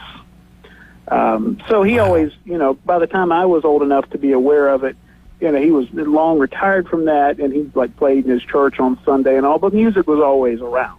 Yeah, like you said, kind of environmental as much as it is, coming through the bloodlines, and probably the environmental part of it's a little stronger, that's for sure. But hey, that's some cool stuff. We did not know, and now we know. So just connecting our listeners to you a little bit more in a personal way there. So, but let's pivot over to the instant replay sports cards and tell us a little bit. Everybody, obviously, last weekend on the 23rd was your March Rip Night. How did that one go? It was amazing. It was great. Wonderful turnout. A lot of fun. Rip Night's a great way if you want to, come in and enjoy the hobby. It's no pressure. People come in and they buy a $500 box of cards or something like that. They're kind of, it's like putting all your money on a horse race or something. You're hoping you win, hoping you get something to make it worthwhile. Rip Night is like the exact opposite of that. You can come in for $10, $20 and have a good time all evening, hang out with other collectors, have a lot of fun. We sell packs at a discount. Everybody buys one of the same pack, and before they open it, we call out what we're looking for in that pack, what the prize is for whoever finds it. So we'll say, open these packs and look for who's got the shortest player, who's got the oldest player, something like that. And then we just give out prizes based on that. We did some trivia games the other night, some Baseball Hall of Famer trivia. Pretty cool. We gave packs away based on how few clues did somebody need to guess who the player was. I like it. That sounds like a fun time. Obviously, breaks are awesome because you got an opportunity to pull some really cool cards. But it seems like your Rip Night is more geared towards fun, having a good time. You're going to get some cool stuff, a lot more interactive, so to speak. Obviously, not that your breaks are not interactive, but this is more everybody's doing something together. Certainly, and I think we did a break or two during it for people who wanted to participate. And a lot of times, we'll give away spots in the breaks as one of the prizes for the Rip Night. So you can buy in like on a $3 pack and maybe win a $20 or $25 spot in a break. And you guys do Rip Night once a month, correct? Yes, once a month on a Saturday. Awesome. And it's open to anybody who wants to come in. We have refreshments. It's just a good time. We get whole families that come in and participate together. You really don't have to be a card collector to do it. If you can flip it over and read the back of the card, you can see what the card number is and stuff like that. We'll look for, highest card number, whose pack has the most cards of people in red jerseys or something like that. Awesome. And, just, win prizes, have fun. Yeah, and you just love that you guys do these events, and that's just a way. You guys do such a wonderful job of giving back and creating these opportunities for people to get involved and doing a lot of fun stuff. So always cool to hear the success you're having at these events. That's for sure. Yeah, and I think it's a big part of the hobby. It's got to be. It's nice to have these big high-dollar cards in the hobby and these big expensive boxes where, somebody can pull a card that, they can pay off their car with it or something like that. That's cool. That's fun. But it's also nice just to be a relaxing, fun hobby, where it's not breaking the bank. And, we have collectors that they kind of have to be on a budget and watch, what new boxes they buy and all that. And they can come to Rip Night, and it's like, hey, I can hang out for 3 hours, and I spent, $30 or something, and had a really good time. It's cheaper than taking a family to a movie. Yeah, no doubt about that. And do you know the date for your April one yet? Yes, the April one is going to be on. Let me see, I have an April calendar right here. I believe it is the 27th. Yes, 27th at 5 p.m. Awesome. April 27th. Awesome. Coming up. We're going to do that one fairly football-themed because that is the weekend of the NFL draft. NFL draft. That's right. There you go. April 27th. Looking forward to keeping everybody posted on that one. But obviously, baseball season is officially underway. Obviously, we had the opening series over there in Seoul last week with a couple games being played. But yesterday, officially opening day. Braves getting underway this afternoon, shortly after the show ends. But you've got some new stuff related to baseball that have just came into store, correct? We do, absolutely. Yeah, this last few days, it's a good release time. These companies trying to get stuff out for the opening of the season. They know that's when baseball is on everyone's minds. So we have products like Topps Big League Baseball, which is a fun kid-themed product. It's very affordable. It can still have autographs and good cards in it, but there's a lot of fun cards with like team mascots and players kind of designed as like video game characters and things that, really will appeal to kids and just a lot of fun to collect. There's also Bowman Inception, Topps Archive Signatures, which is a really cool thing. You get one card, but it is a card that Topps went and bought off the secondary market, like a rookie card of a player, like maybe Ronald Acuna or Aaron Judge. They got them to sign it, then they encased the card and put that in the box. So it's one card per box, win big, lose big, possibly, but it can be a lot of fun. And it's kind of cool to know you're getting an original card. It's not a reprinted card. Yeah. Not a 2024 thing made to look like an old card. It's like, no, this is the real deal. And an on-card autograph, nonetheless. Yeah, on card. Yeah, and I believe they're all serial numbered. We just got a new thing in today from Historic Autographs, product called Retrograph. And kind of the same thing. This company goes out and buys cards and gets players to sign them, or they buy collections where people had a lot of autographs that they had gotten on cards, and they put them in the packs, and they're, from guys you may not be familiar with, all the way up to like Joe DiMaggio and Shohei Ohtani, and then, on and on. You get 6 autographs in every pack for $25. Phew. That's pretty cool. And they guarantee a certain amount of Hall of Famers per box with it. And it's a fun product. They did it a couple of years ago, a little different configuration, but this time it's, like I say, 6 autos. It's very affordable to get 6 autographs. A lot of fan favorite guys in there. A lot of players, maybe they're not A-list Hall of Famers, but you're like, oh, yeah, I remember watching that guy as a kid. I enjoyed, remember that guy doing this one great play in this such and such playoffs. Yeah. So it's a lot of fun like that. They're all certified autos. Very cool. So, I was looking on your Facebook page. This new thing you just got in, it looks like it's pretty cool. Talk about the Topps Tribute 2024 box that you guys just got in. Yes, so Tribute 2024 is one of Topps it's much more high-end, but certainly if you're used to buying Series 1 Topps, it's a big step up. So you get 6 packs in a box. Every pack has 3 cards. One of them will be an autograph or a relic card. And, of course, we say relic, we mean a card with a piece of their jersey, piece of their bat, some kind of equipment in it that the player has used.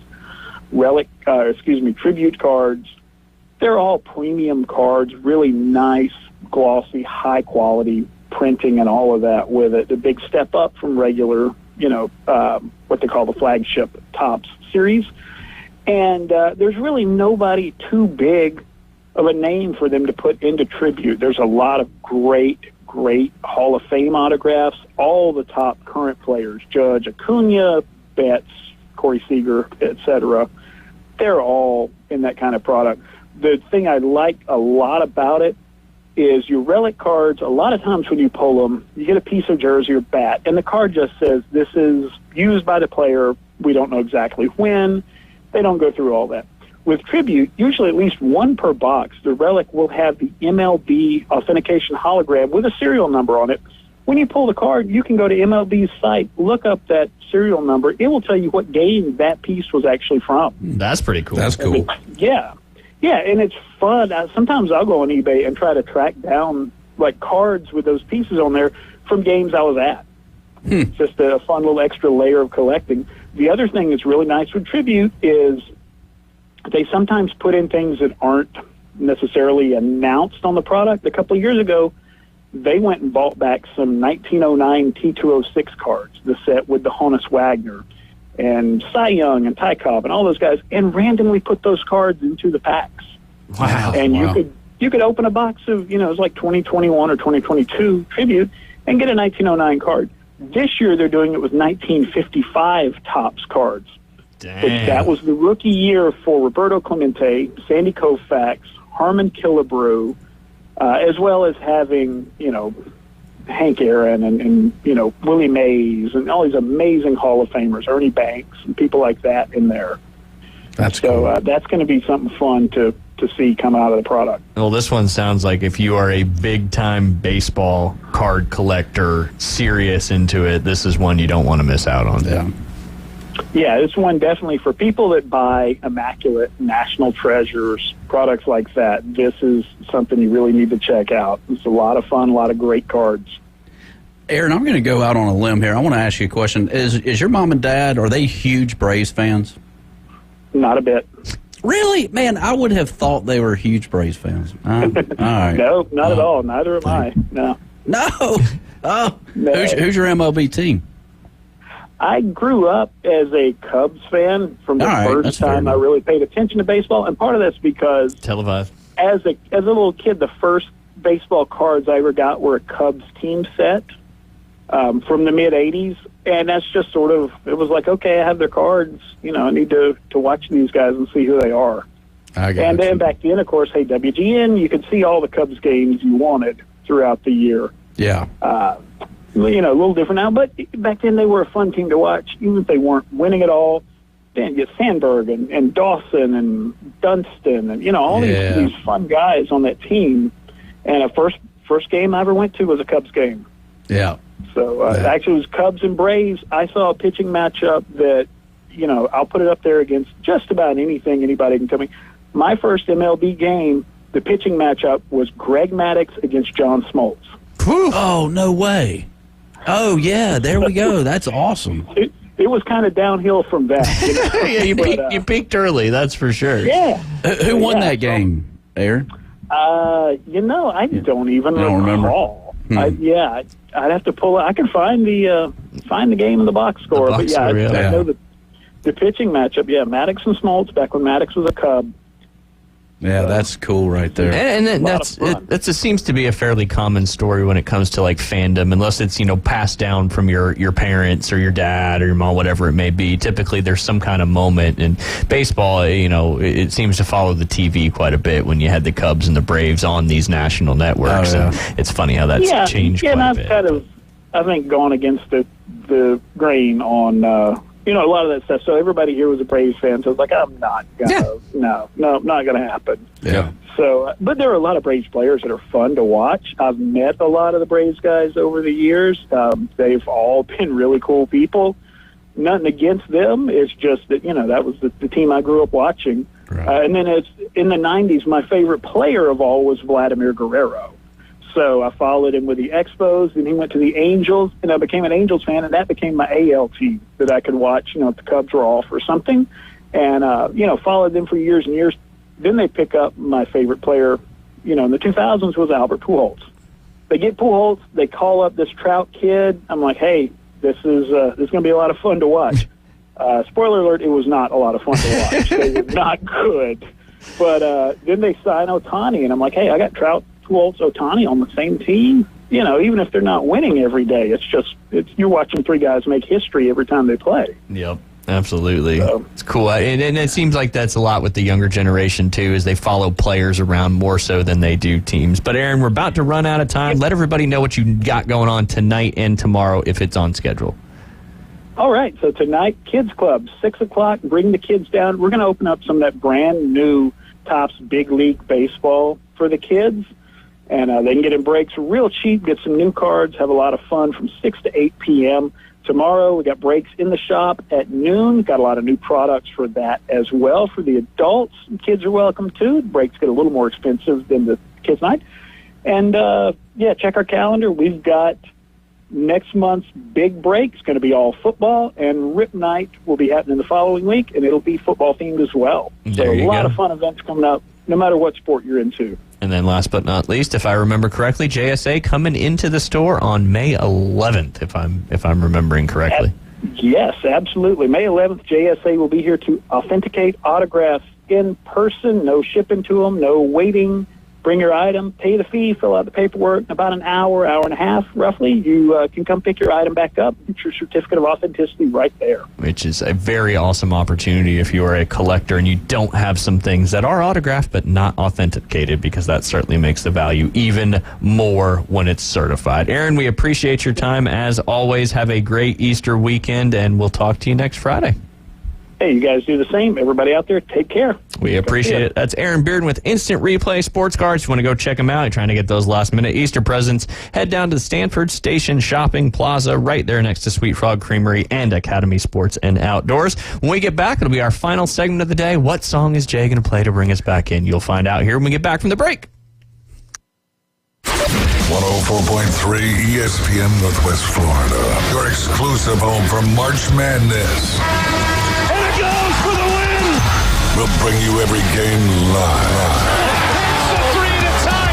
It's the NCAA Men's Basketball Tournament, college basketball's premier event, and it's all right here. And the dream is alive! 104.3 ESPN Northwest Florida. The dream, yes! With over 65 years of combined experience, Instant Replay Sports Cards is happy to help you take your collection to the next level.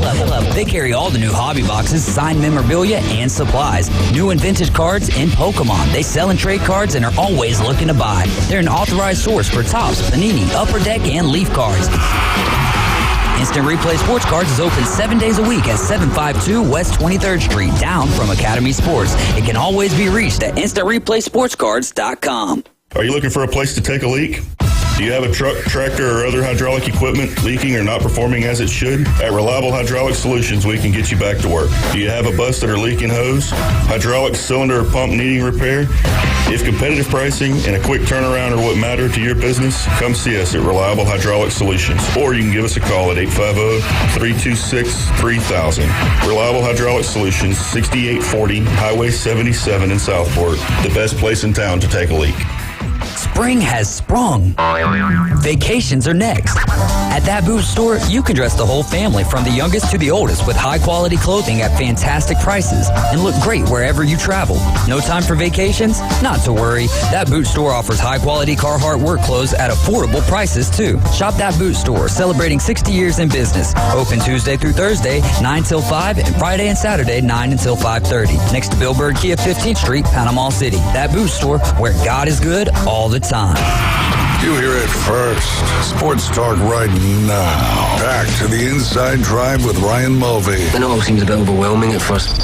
Broadcasting from the Bill Kramer Chevrolet Buick GMC and Kramer Marine Outdoor Studios. Something makes me think you'll get used to it. On ESPN Northwest Florida.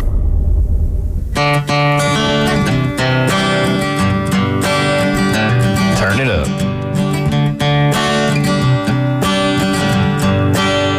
I'm okay with that today because Alabama advanced to the Elite Eight. But where are all the Alabama fans that love football that are not excited for their team being in the Elite Eight? Have you seen them? I know David Hayes is right there, but I was talking to Beth about that this morning. I was like, is your news feed blowing up with Alabama? Because typically Alabama football, her news feed with all her friends from back home is just going crazy. She's like, no, I haven't really seen a whole lot.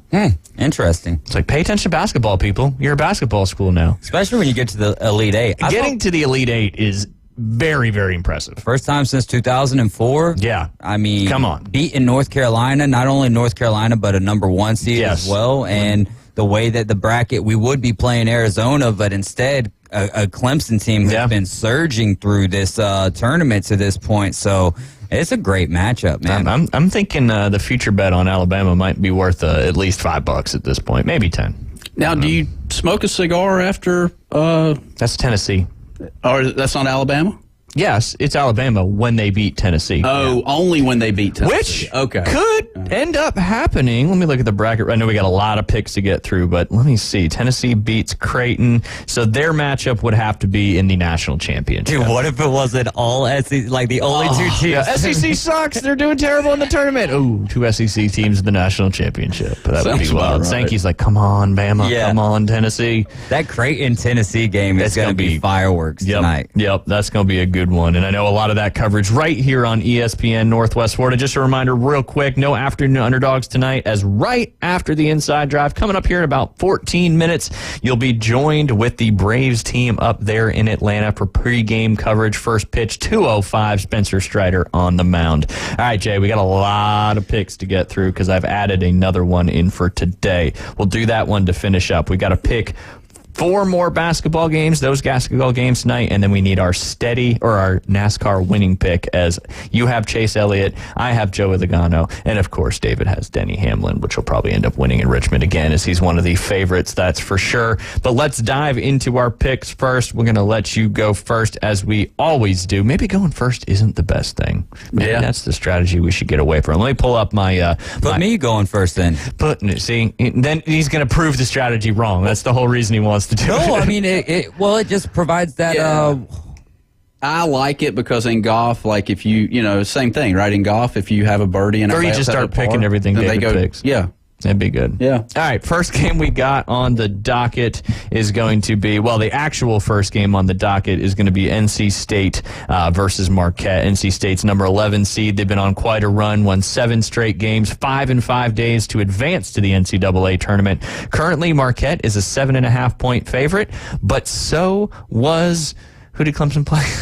Arizona. So was Arizona, and Clemson proved that one wrong. So we'll start with David Hayes on this one. Who you got in this matchup? I think that's going to be my upset of the evening, man. I think I'm 3 out of 4 yesterday. Yeah, I think I'm going to roll with the Wolfpack here. I'm really kind of teetering and tottering between Purdue and Gonzaga, but with this one, what's it? DJ Burns, the big fella. Yep, DJ Burns, the big fella. He's having a hell of a tournament. Oh yeah, so hopefully we get a little spurtability from DJ Burns and the Wolfpack tonight. I'll take North Carolina State. There you go, taking the Wolfpack there. Grayson McCall's new home up there, as he has started spring football practice, most likely going to be their starting quarterback for what seems like his 10th year in college football.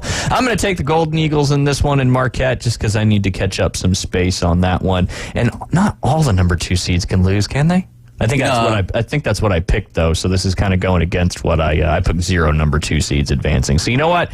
I am going to take NC State in this one because I went against myself yesterday in a parlay, and it ended up not working out. Who you got, Jay Henry? All right, I'm going to learn from you, Ryan. I'm going to go intuition because I first thought NC State, and I think NC State does beat Marquette this evening. Okay. Yeah, so we got the trifecta of the Wolfpack. So regardless of the winner, it won't change our pick'em. Right. And so therefore going first is going to have nothing has changed. Now I get to pick first in this one. This is an interesting matchup, and I agree with you, David. I think this one really, although the spread, Purdue is a 4.5-point favorite, I really think is a 50-50 shot. Both teams playing good ball. They match up well together.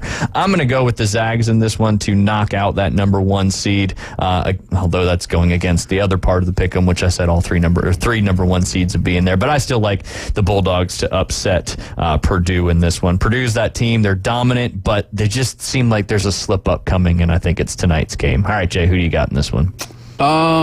May have a Boilermaker later this evening, so what about Purdue? The Boilermaker? Yeah, old Boilermaker. God, that takes me back to my internship on the Jersey Shore. Anyway. Jim Beam and Budweiser. Right. Terrible. I don't even know what a Boilermaker is, but it's when you drop a shot of bourbon into a beer and chug it. Oh, is that what that is? Yeah. Oh, never mind. But I'm still going Boilermaker. All right, there you go. Don't have a Boilermaker tonight. Right. There you go. What do you got, David Hayes? I'm going to roll with Purdue in this game. Oh, I was thinking he was going with the Zags. I like it. Purdue, give me an opportunity. All right, next up there, another number 4 and 1 seed matchup. Will there be an upset like there was last night? UNC is out. Duke, the blue blood from the ACC, still remaining. Will they be remaining after the end of the night tonight? Jay Henley, it is to you. Duke is a 4.5-point underdog in this game to the Cougars. I've got Cougars going all the way in my bracket, so I got to stick with my Cougars going all the way all the time. Hey, you got to go with the Cougars. Got to go with the Cougars. All right, Houston in that one. David Hayes, who you got? Don't want to do this on Good Friday, but I'm going to go with Duke and the Blue Devils in this game. There you go. I'm going to go with Houston. I watched Duke cost me a little bit in the ACC tournament, so I'm going to go with the Houston Cougars on this one as well. And then, like what That's David, a spiteful pick. Yeah, it is a spiteful pick. It's certainly a spiteful pick. like So I'm it. going with Houston as well. And then the 9:09 tip-off game, that's going to be your Creighton Blue Jays versus the number 2 seed, a 3-2 matchup. The Tennessee Volunteers, they're a 3.5-point favorite in this one. Back to you, David Hayes. Oh, man. I really like what Creighton brings to the table, and I think that they've got a huge opportunity here. But I think Tennessee has just kind of hit that stride here in the tournament. They were the number 1 team in the regular season. Give me Tennessee in this game. All right, I'm going to take Tennessee as well. I think Dalton Connect's ready for tonight, and he's going to be the difference in this one. I want to see a Tennessee-Alabama championship. I really do. It'd be great, so I'm going Tennessee. Could you imagine if that is a championship game and all the fans bring cigars in there and it's like not like a football stadium with cigar smoke? It's not an open air. Yeah, they would do it. The Bama fans and Tennessee fans would do that. That would be epic. Yeah, it would. Yeah. That would be epic, that's for sure. All right, one more pick'em just in our pick'em, and that is the NASCAR wild card pick. We got to pick a winner for that, or the highest finishing person. And David Hayes, the batting order is up to you. Who are you taking in this? Y'all sure y'all want to let me go first on this one? It's your turn. Yeah, I'm going to We're go with Kyle sequential. Larson then. I like it. I'm going to go with him again because it's going to happen at some point. My boy from New Jersey, Martin Truex Jr. I knew you were going to pick him. Man. Tough luck for you. You got good odds over here at Kaz Gralla. Yeah, 5,000 to 1. Yeah, right. I mean, it's a short track, but then it's not. It's kind of like that tweener. It's like 3/4 mile. You know what? Let's go Joey Logano. Can I do that? I mean, that's up to Ryan. Because he's my steady pick, but this is a separate competition. Okay, so. never mind. No, let's pick no. Joey. That's fine. I would say pick someone. I pick someone Yeah, different, let me but pick hurry. someone. All right, Ryan Blaney. Ryan Blaney. Yep. Ryan Blaney. Any-Y? Any-Y. There you go. Yep. All right, we got to do this real quick because the season is getting underway. We had some games played last night. We're just going to have to kind of fire through this. We got about 4 minutes left, Jay. We'll let you lead us off. I'll let you. We don't want to do it around the clock, or we just want to pick all 6 divisions at once and then do it. Oh, you don't even know what I'm talking about. Yeah, do you? no, I do. Baseball. Okay. Baseball. All right. Why don't we do? We'll go around the clock. See how I fast. know what we can I go. know. I know. Okay. All right. NL East. Braves. Okay. Braves. I'm gonna go with the Braves as well. That was easy. It'd be weird not to pick the Braves. All right. NL Central. David, go first. Cubs. I'm gonna go with the Cincinnati Reds. All right. Nice. All right. NL West. My turn first. Hold on. I'm typing. You guys both went the Cubs. All right. Yeah. NL West. Hold on. I gotta pull it up and look. All right, NL West. I'm going to go with the Dodgers. I know. I almost picked the Diamondbacks just for fun. Yeah. Diamondbacks for me. Ooh, nice. I'm not going against the grain here. Los Dodgers. Dodgers as well. All right, back to you, Jay. The AL East. Is Baltimore? Mm-hmm. Yeah, let's go Baltimore. I'm actually going to go with the villains here. I'm going to go with the Yanks. The Yankees. And I know you're big. It's good for baseball, but just let them choke in the playoffs. That's all. That's all. I mean, it's got to be one of those two, right? I'll go out on a limb and see if the Red Sox can have a little bit of resurrection in a very, very tough division just to pick differently. So I'll go with the Red Sox in that one for our friend Paul Zush there. Jay Yes, Hanley, sir. big Boston Red Sox fan he is. All right, so now it is back to David, and we are in the AL Central. Oh, AL Central, I'm going with Minnesota and the Twins. The Twinsies. Oh, it's to me now. I'm going to go with the Cleveland Guardians. That's All to right. surprise some people. You know, Detroit. Let's go Detroit Tigers. They're 1-0 right now. That's a great pick. Detroit. All right, so hold on. I was on a different page. So Jay went with Detroit. I went with who did I go with? The Guardians. Yes. And David Hayes went with the Twins. Twins. That's right. Sorry. I was listening, but looking at the same time. Last but not least, we got the AL West, and it is to me to do the first pick. So let me get to it. The Oakland. No, I'm just kidding. Seattle Mariners. I'm going to go with the Seattle Mariners. The smart pick would probably be, the Astros, but I'm going to go with the Mariners in this one, even though they let me down in my parlay yesterday. I'm going to go California Angels, and I said California. No, you're not. Yeah. You're.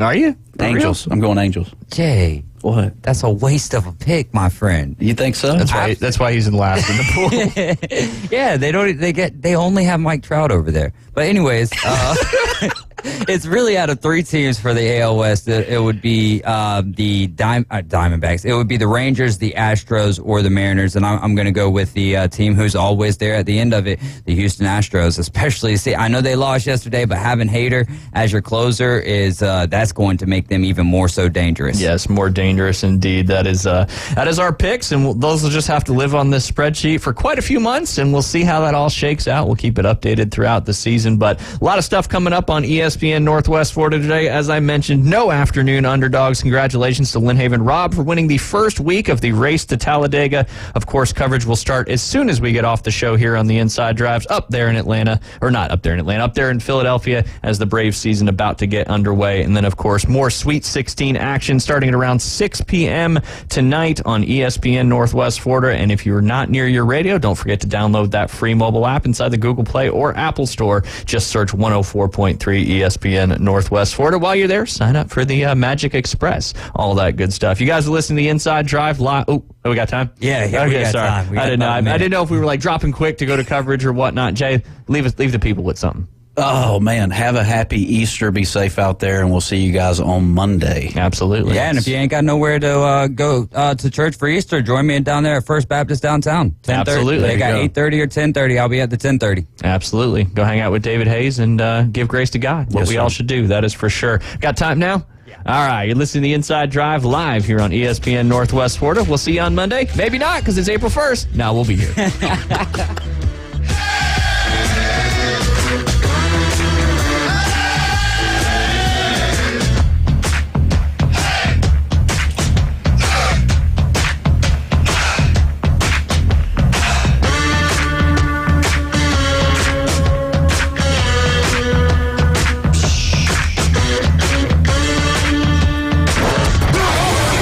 ESPN Northwest Florida. The afternoon underdog. Spring training bases.